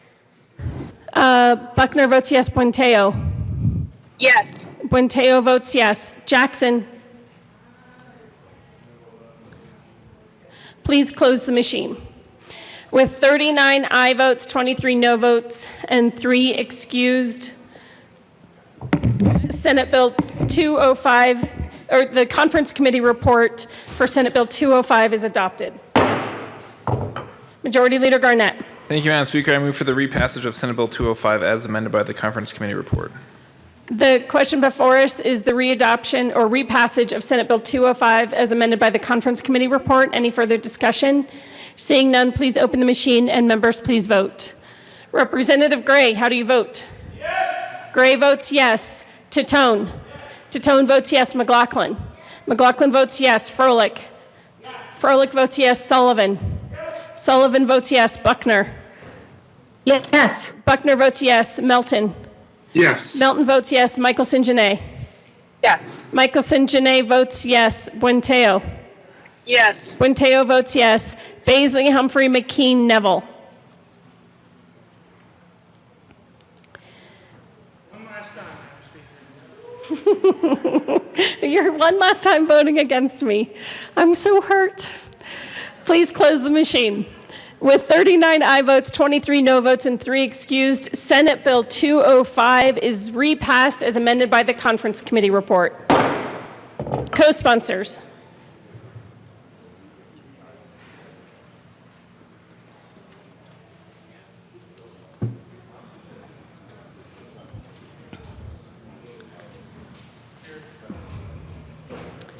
Okay. Please close the machine. We have one more.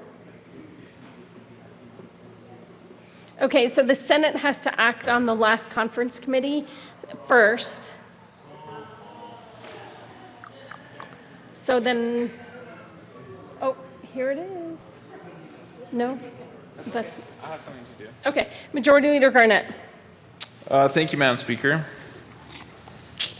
The goal, members, is to make sure that we adjourn first. Okay? All right.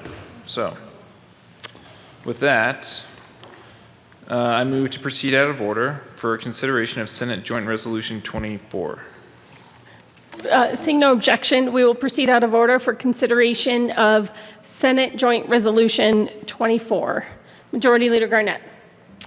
Thank you, Madam Speaker. Mr. Gregorio, please read the title of Senate Joint Resolution 24. Senate Joint Resolution 24 by Senator Finberg, also Representative Garnett, concerning adjournment sine die.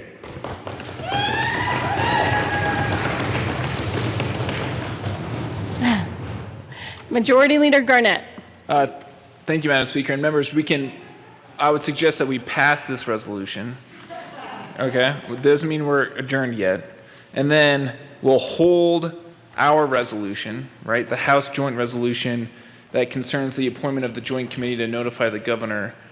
We'll hold this until they've taken action on that conference committee report. We'll take action on the conference committee report. Then we'll take action on this, which will send this to them last, and then we'll make the motion. So with that, just wanted you guys to know that's how I've spent the last hours devising that plan. So with that, Madam Speaker, I move Senate Joint Resolution 24. The question before us is the passage of Senate Joint Resolution 24. Any discussion? Oh, ha ha ha. Psych. All right, seeing none, are we doing this on a voice vote? Yeah. Okay. The question before us is the passage of Senate Joint Resolution 24. All those in favor say aye. Aye. 35 days early, I just want to point out. All opposed say no.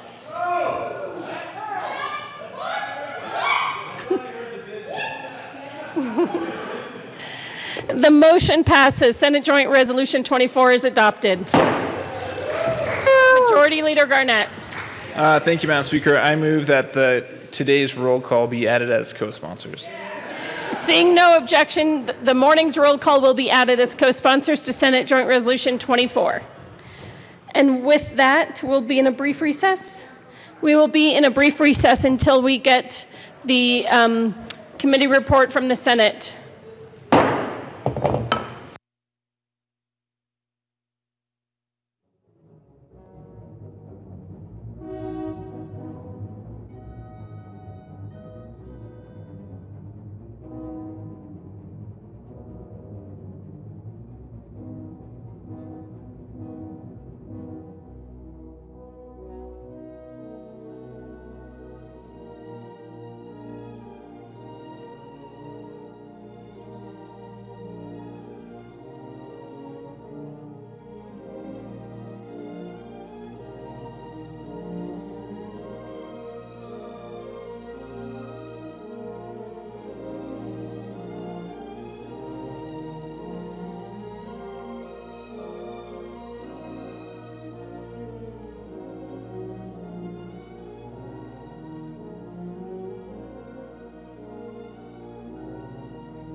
the Hamptons. For Al. To be a nanny. I bet you did. Do we need to? The House will come back to order. Al, you need a babysitter? Al. Let me babysit you. Dude. Members, I was just notified that it's 223 days till you come back here and start work again. All right, announcements and introductions. Representative Jackson. Thank you, Madam Speaker. Capitol Choir, I need you down here, please. For the last time, come on down and sing a rhyme for the last time. Where is he? Over there. Representative Exum in the center right now. Come on down. Woohoo!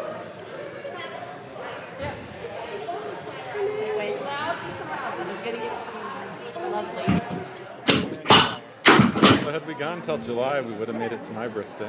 Okay, y'all ready? Happy birthday To you. Happy birthday to you. Happy birthday, Representative Exum. Happy birthday To you.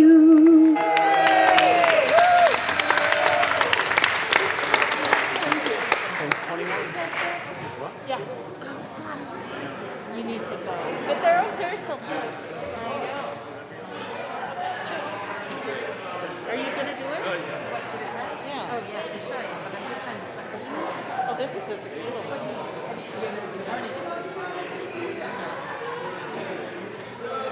You're so mean.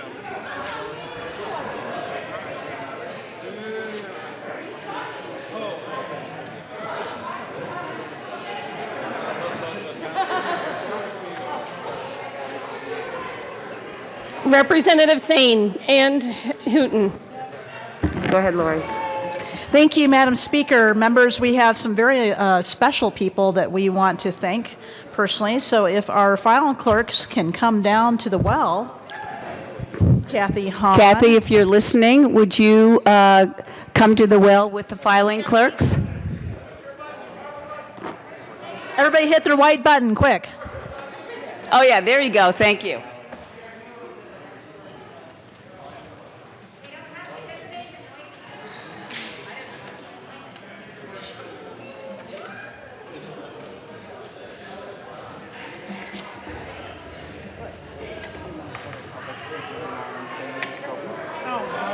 Oh, yes, yes, yes.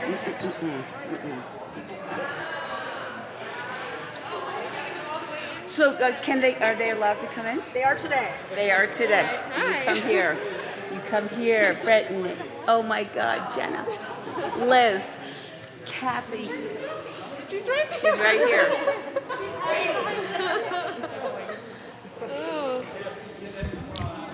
Kathy and your crew, I think on behalf of all of us, this place would not function without you. You keep us absolutely organized every day, and we are so profoundly grateful for that, because this is a job, as you well know, that moves at the speed of lightning. We always have many balls in the air, and so if we can have a little organization in our lives that keeps us grounded and sets our course, it helps us tremendously, and that is the job that you serve, and we are very grateful to you for the support that you give us. So thank you. Just a small appreciation for all that you do, and we hope that you have a wonderful break, get some downtime, because it's 232 days? 233 days before we're all back in action. So have a great summer, and let's hear a round of applause. A round of applause.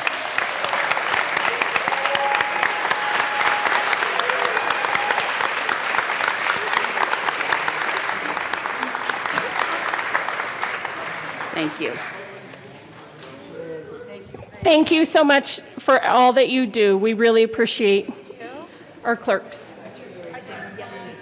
Mr. Gregorio, please read message from the Senate one last time. Madam Speaker, the Senate has adopted Message the from the first. Senate will be printed in the journal. Was that actually the conference committee report that came over? Awesome. Okay. Majority Leader Garnett. Thank you, Madam Speaker. I move to, I think we're probably just in order, but I would move for immediate consideration of conference committee reports. We will proceed to immediate consideration of conference committee reports. Mr. Gregorio, please read the title of House Bill 1424. House Bill 1424 by Representatives Coleman and Soper, also Senators Gonzalez and Marble, concerning social equity licenses and regulated marijuana. Representative Coleman. Thank you, Madam Speaker. I move for the adoption of the first report of the First Conference Committee on HB 1424. Please proceed. Representative Soper. Thank you, Madam Speaker. So we went to conference committee because over in the Senate they added an amendment that we disagreed with some of the content. We were ultimately able to work out a language that the majority of the conference committee could agree with. That being said, members, I was the lone no vote on the conference committee and do want to explain the reasons why.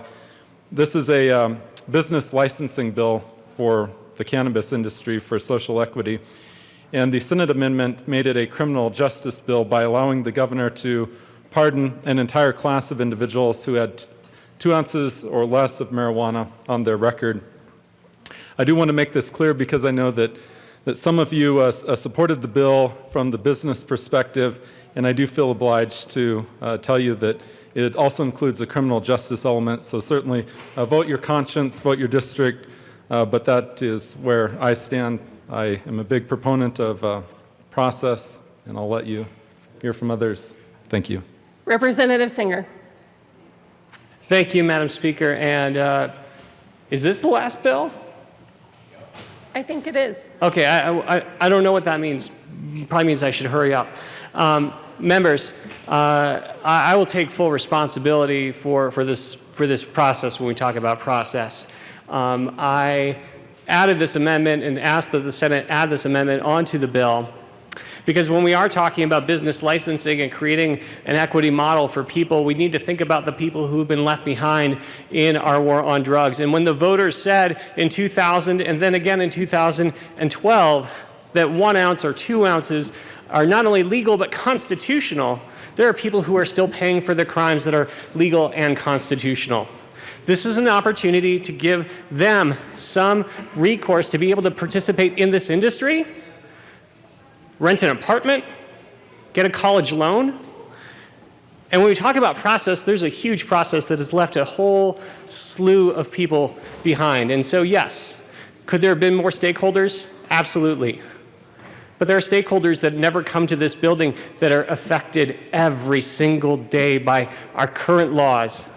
And they're far more affected than the folks that would want that come to the table. And so I asked for your aye vote today. It was a 5-to-1 vote in conference committee. I appreciate we took some of Representative Soper's ideas in the spirit of compromise, and I understand why he has to be a no today. But I asked for your aye vote on this conference committee to ensure that we can wipe the slate clean for people who are doing something that is constitutional. And thank you, members, for your time. Please vote yes. Representative Herod.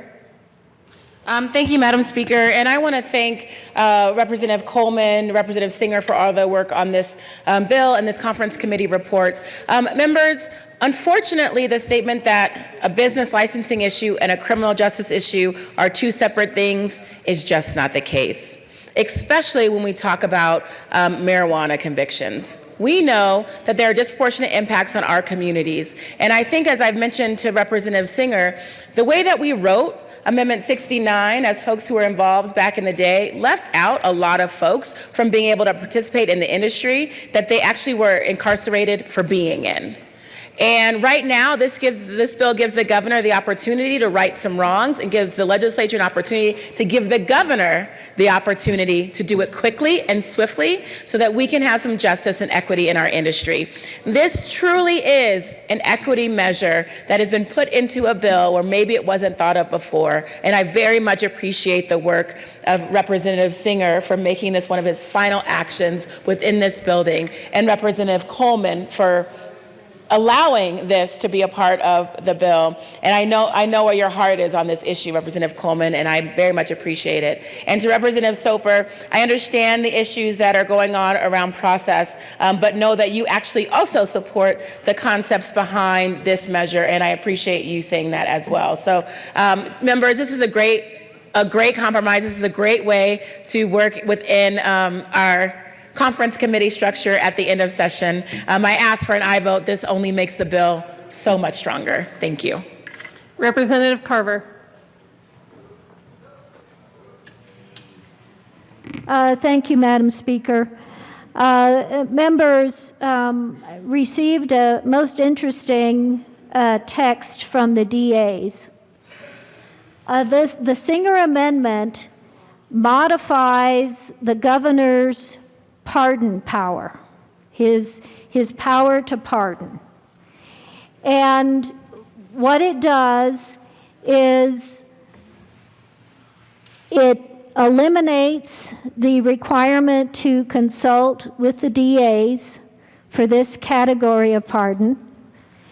It references possession of 2 ounces of marijuana, even though the legalized aspect in 64, and I'm not going to get into, suffice it to say, a last-minute amendment dealing with the governor's pardon power in a category of those with criminal justice convictions, with no stakeholder process, with no reference to age of the person. Obviously, our current laws in medical and recreational marijuana set legal parameters on amount of drug that can be possessed, the age, etc. This amendment does not line up with the other laws on the books on when possession and use is legal. So it doesn't even match up in that regard. This is, and I have the greatest respect for Representative Singer, always a pleasure to do bills with him, but this is just wrong on process, as well as I think an area that really requires testimony and a stakeholder process when you are modifying the governor's power to pardon a category of persons with use or possession of marijuana, the criteria of which don't even line up with what is currently legal. Not what was convictions that were done in the past, but doesn't even line up, is my understanding, with what current law says is legal. So again, I'm going off a last-minute email and text because we have such the wrong process to even begin to get this right.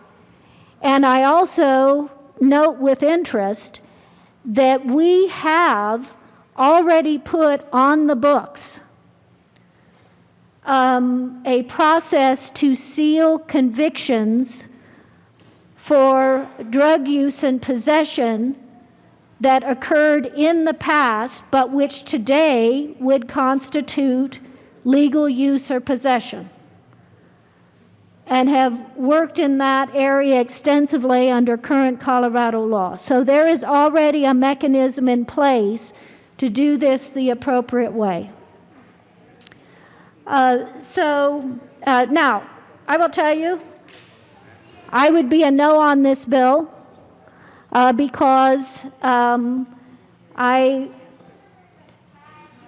well, so many individuals that I dealt with in a prior chapter of my life who, quite frankly, had their lives destroyed by drug addiction and who started with marijuana. So that impacts my view on this particular topic. But in this particular issue, there is an appropriate process to do that, to address this issue. Wrong process, wrong criteria. If there is further need to address this beyond what we've already done for sealing of convictions, then I invite you, those of you who believe strongly in this policy, to bring a bill in 2021, and let's do it in the proper legislative process. So I am against concurring or agreeing to this conference report and ask for a no vote. Minority Leader Neville. Thank you, Madam Speaker and members. The bill that we're actually looking at, the title of said bill is Concerning Social Equity Licensees in Regulated Marijuana.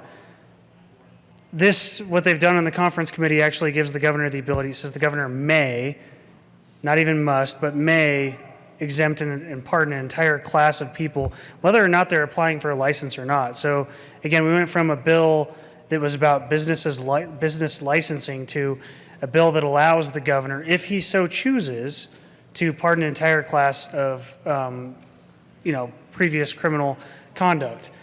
I might probably actually support the underlying policy. I've been a big advocate for actually expungement of nonviolent crimes after a certain amount of years where they haven't committed any crimes. But it shouldn't be done in this bill, specifically under this title. We have a single subject rule in Colorado for a reason, and this is clearly a violation of that single subject rule. So I would urge a no vote on the concurrence. Representative Gray, or Weissman. Representative Gray. Thank you, Madam Speaker. I just have a question for the conferees about the way it's written. It says right now that you could offer a pardon to a class of folks who are convicted of 2 ounces or less of marijuana.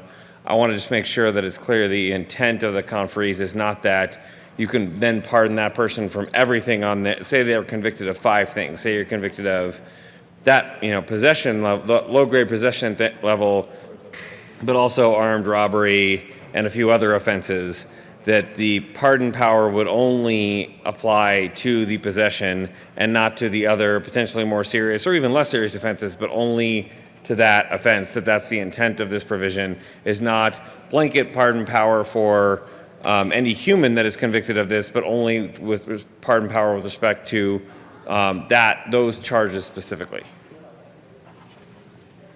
Representative Coleman.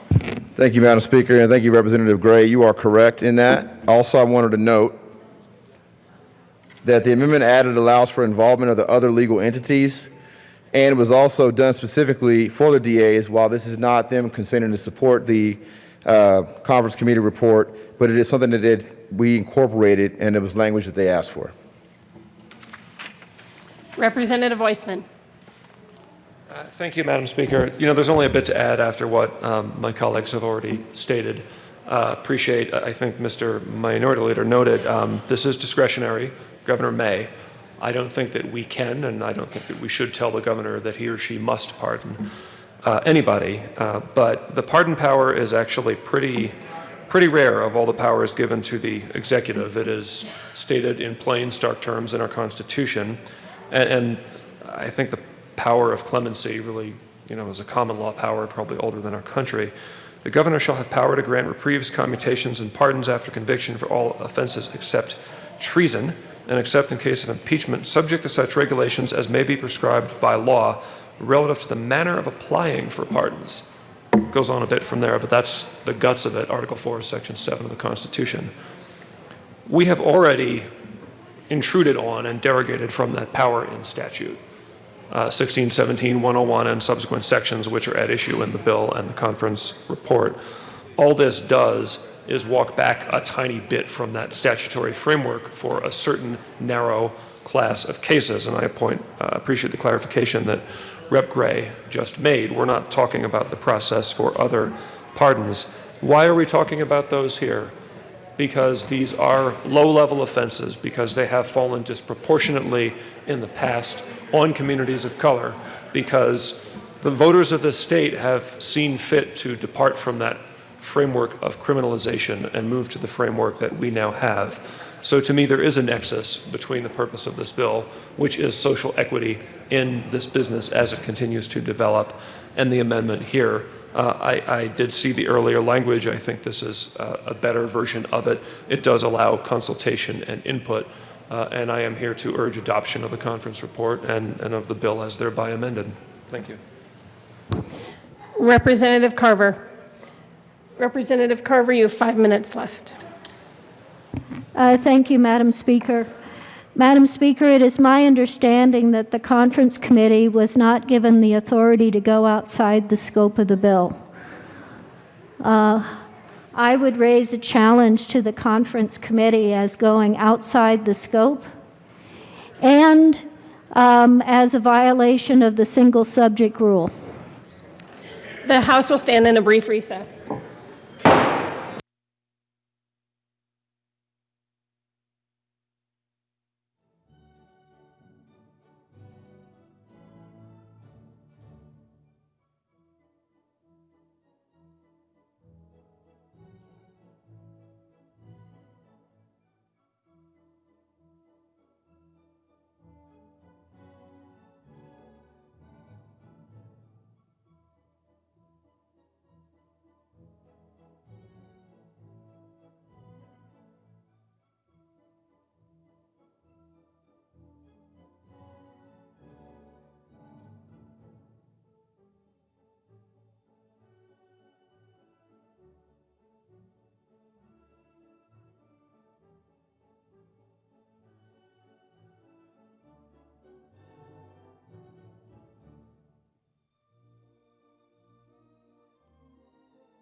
The House will come back to order.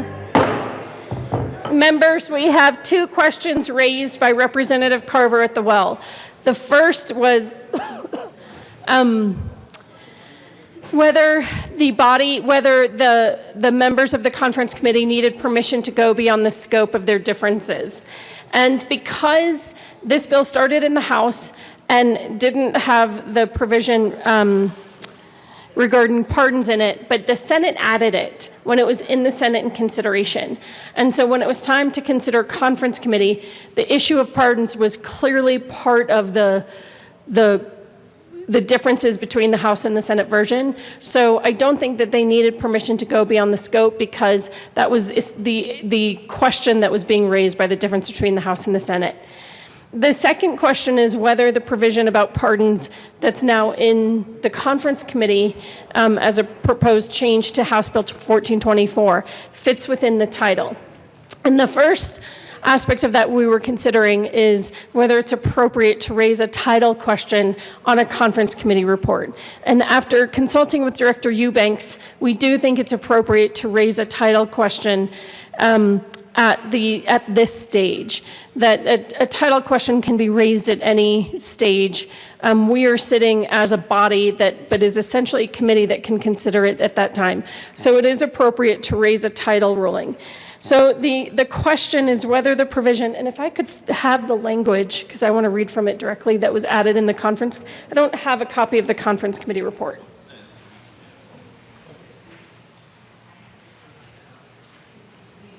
Thank you, Representative Weissman. So the question is whether the language on page 13 saying the governor may grant pardons to a class of defendants who were convicted of the possession of up to 2 ounces of marijuana. The requirements of subsection 1 of this section do not apply to defendants who were convicted of the possession of up to 2 ounces of marijuana, but the governor may make an inquiry as deemed appropriate to seek any relevant information necessary from any person or agency. So at issue is this is a bill about social equity licensing and trying to get people of color more opportunity through a program to be engaged in the marijuana business. Currently under the licensing criteria in Part 44, 2 of the criteria that relate to licensing is criminal history and good moral character. And one thing we know is that possession convictions have had a disproportionate impact on communities of color. And people of color, therefore, can't, in higher proportions, get licenses like many other people can.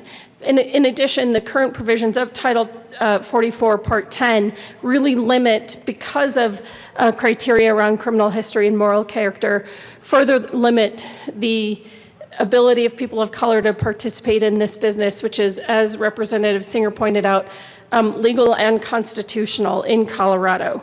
So current law means with people with a history of conviction won't be able to apply for social equity licenses. By giving people of color, the governor, ability to pardon people who were convicted of possession for up to 2 ounces of marijuana, they can therefore qualify for a license under Part 44. So I think that there is a nexus between the provision about social equity licensing and the provision allowing pardons for people who have been convicted of marijuana offenses who will now be able to apply for licenses. So for that reason, I believe that the amendment does fit under the title, and that's my ruling as Speaker. Representative Soper. Well, thank you, Madam Speaker. Under the rules, I'd like to appeal the ruling. All right, Representative Soper is appealing the ruling under Rule 46. And with that, Representative Kennedy will take the chair as Speaker Pro Tem, and we will discuss the ruling.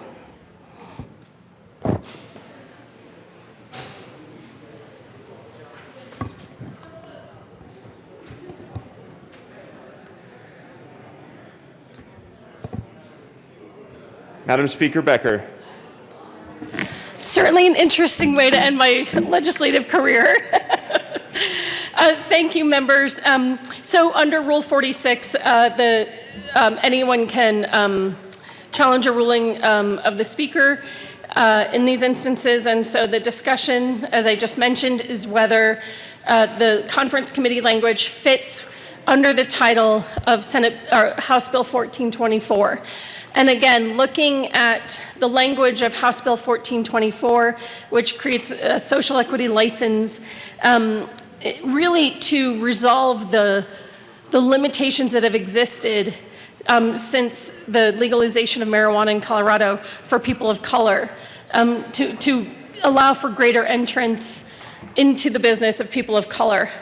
At the same time, people of color have had disproportionately greater impacts, convictions in marijuana possessions. And so in order to achieve the goal of the social equity license, if people can be pardoned for their offenses and therefore actually meet the requirements of Title 44, which relates to criminal history and good moral character, clemency is certainly a part. You go through clemency in order to show good moral character. That is a part of the process. So therefore, I think that there is the relevant connection between the conference committee report and House Bill 1424. So again, current law means people with a history and conviction can't apply for social equity licenses. This will change that and help us further achieve the goals of the bill of House Bill 1424.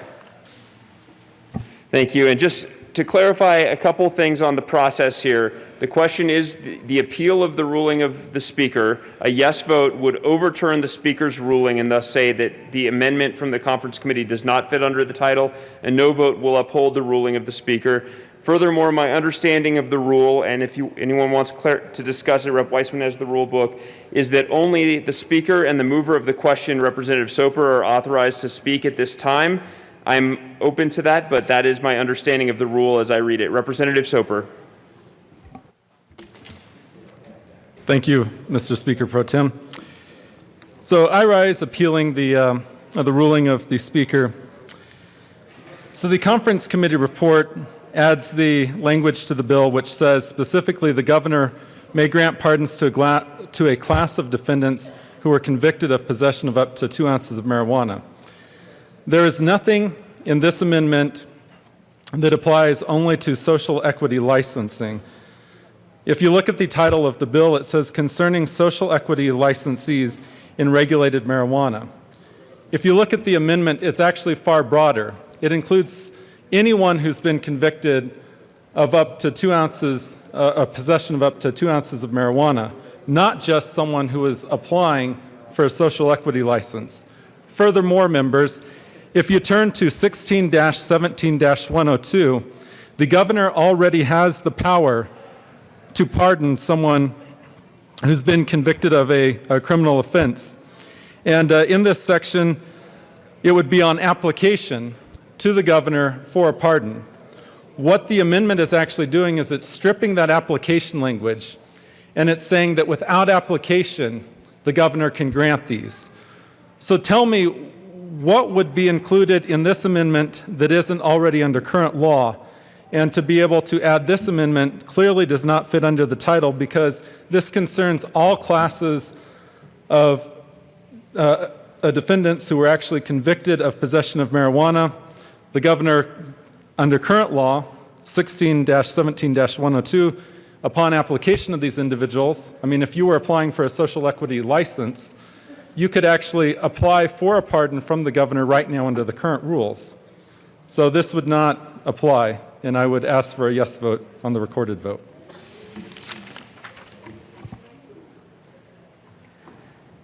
Seeing no further discussion, the question is whether the body will overrule the decision of the speaker that the amendment fits under the title.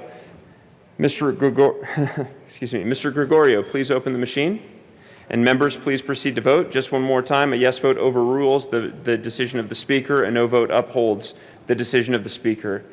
Members participating remotely, how do you vote? Actually, we'll hold on 1 second until the machine is all the way open.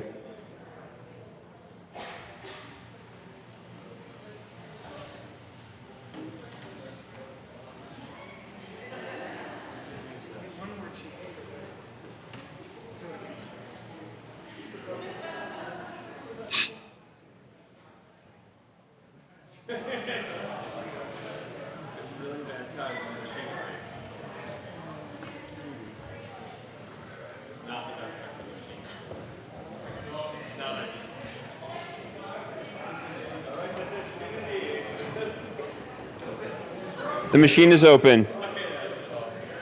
Members participating remotely, how do you vote? Representative Melton? No. Representative Melton votes no. Representative Buckner? No. Representative Buckner votes no. In the gallery, Representative Gray? No. Representative Gray votes no. Representative Sullivan? No. Representative Sullivan votes no. Representative Froelich? No. Representative Froelich votes no. Representative McLaughlin? No. Representative McLaughlin votes no. Is there anyone else in the gallery or participating remotely that I have not counted?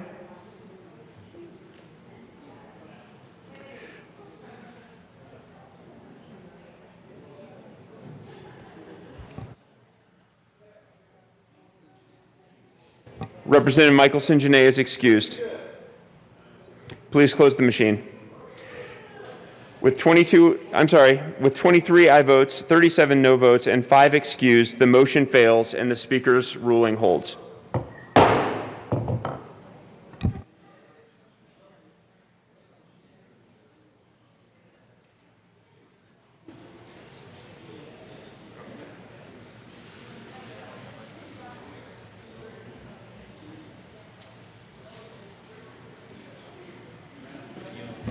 All right, that was really exciting. Thanks for that little detour that I'd never done before. Okay, so where were we in the process? We were adopting the conference committee report. Okay, so the question before us is the adoption of House Bill, the Senate amendments. No, the question before us is the adoption of the conference committee report to House Bill 1424. Any further discussion? Seeing none, please open the machine and members please vote.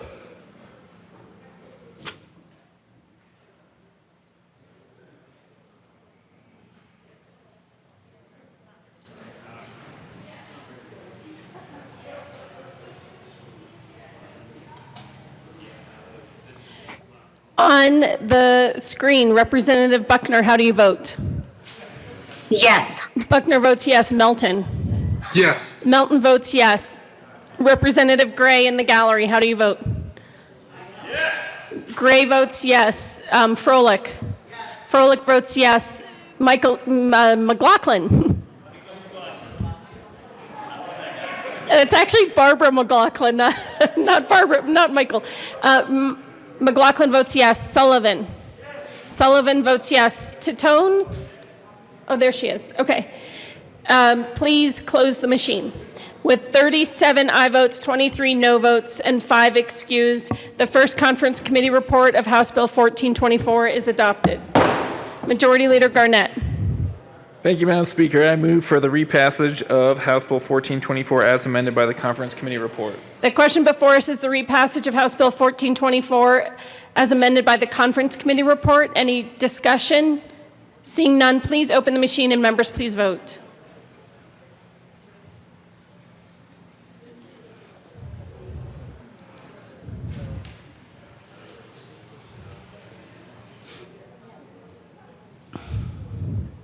Representative Buckner, how do you vote? Yes. Buckner votes yes. Froelich? Yes. Froelich votes yes. Gray? Yes. Gray votes yes. McLaughlin? McLaughlin votes yes. Melton? Yes. Melton votes yes. Sullivan? Yes. Sullivan votes yes. Humphrey? Please close the machine. With 38 aye votes, 22 no votes, and 5 excused, House Bill 1424 is repassed as amended by the conference committee report. Let's see, we are at co-sponsors.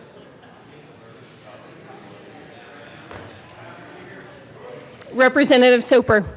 Oh, thank you, Madam Speaker. I'd like to ask that my name be removed as a sponsor. Representative Soper's name will be removed as a co-prime sponsor under the rules. Minority Leader Neville. Thank you, Madam Speaker. I just want to say I do not challenge your ruling to remove Representative Soper as a sponsor. Well, thank you for that, Minority Leader Neville. Any other sponsors or discussion? All right, please close the machine. Oh, Representative Buckner would like to co-sponsor. Okay. Majority Leader Garnett. Thank you, Madam Speaker. I move to proceed out of order for consideration of House Joint Resolution 1013. We will proceed out of order for consideration of House Joint Resolution 1013. Please read the title of House Joint Resolution 1013. H.J.R. 2010-13 by Representative Garnett, also Senator Fenberg, concerning the appointment of a joint committee to notify the governor that the second regular session of the 72nd General Assembly is about to adjourn sine die. Majority Leader Garnett. Thank you, Madam Speaker. I move House Joint Resolution 1013. The question before us is the passage of House Joint Resolution 1013. Minority Leader Neville. Thank you, Madam Speaker. Members, I just want to say I think this might be the best resolution all year. Please vote yes. Representative Sane. Are you Representative Sane?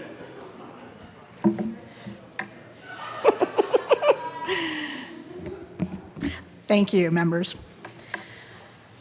Well, I just wanted to let you know, as a member of the committee to notify the governor of adjournment, the governor's message was of COVID and bullets, and I thank you for your service.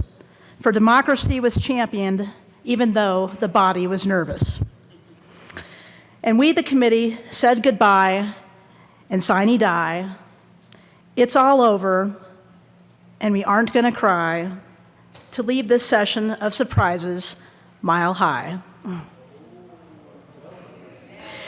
And now, members, if I can have your indulgence, there is a wonderful photo in Robin's office in 1905 where all the members have turned around and they're looking at this corner, and I would like to recreate that photo before we leave. So with your indulgence, I'm going to run up to this balcony and take that photo. And if the people would be willing, who so want, from the gallery want to come down and sit in their chairs. Okay. Should we pass the resolution first, though? Okay. Then for one last time, and with eternal gratitude and thanks for giving me the honor to serve as your speaker, I ask for you all to approve House Joint Resolution 1013. Is this a voice vote? All those in favor, please say aye. Aye. All opposed, say no. Someone is a little bummed we got cut 35 days short. However, that is not enough to overrule my motion that House Joint Resolution 1013 is adopted. Majority Leader Garnett. Thank you, Madam Speaker. I move that the current roll call be added as co-sponsors. Okay, it is not decorum to throw paper airplanes, even on sine die. Seeing no objection, the current roll call will be added as co-sponsors to House Joint Resolution 1013. And with that, thank you everyone for a very amazing, productive session. We're going to have the photo taken in just another minute. And then I'm going to move to adjourn. Okay, so we'll take the picture and then we will do the final, Majority Leader Garnett will move to adjourn. So I guess I'll have one more motion.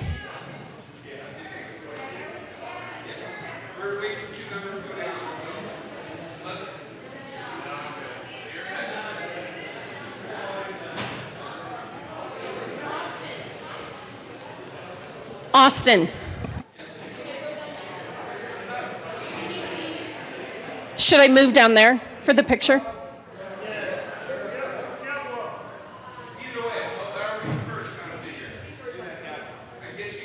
She's going to look at the photograph.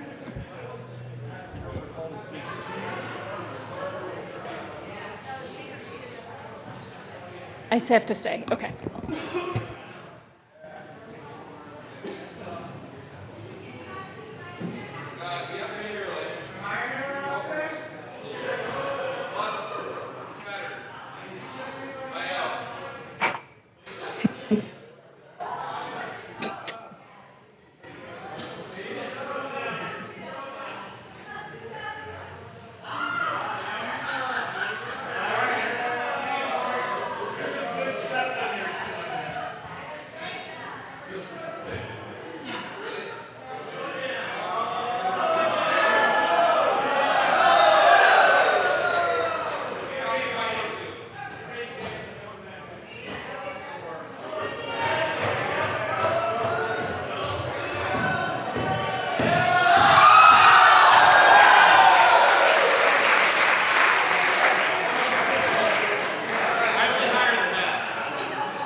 Thank you, Representative Sane, for this suggestion, and I hope you can email that to our caucus chair, who will email it out to our caucus.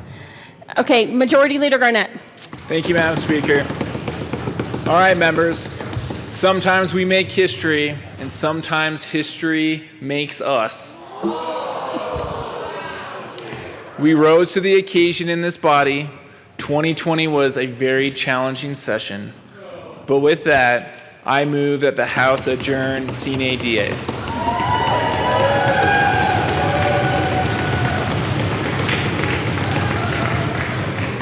You all don't get to leave until we actually pass the motion.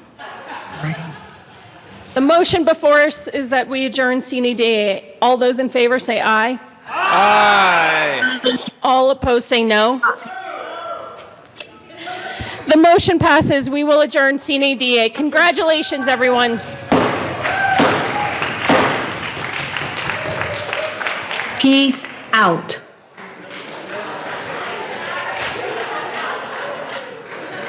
Bye, everyone. Have a wonderful off session. You Bye. too. I'll be in touch, Bree. Sounds wonderful. Talk to you guys later. Bye-bye.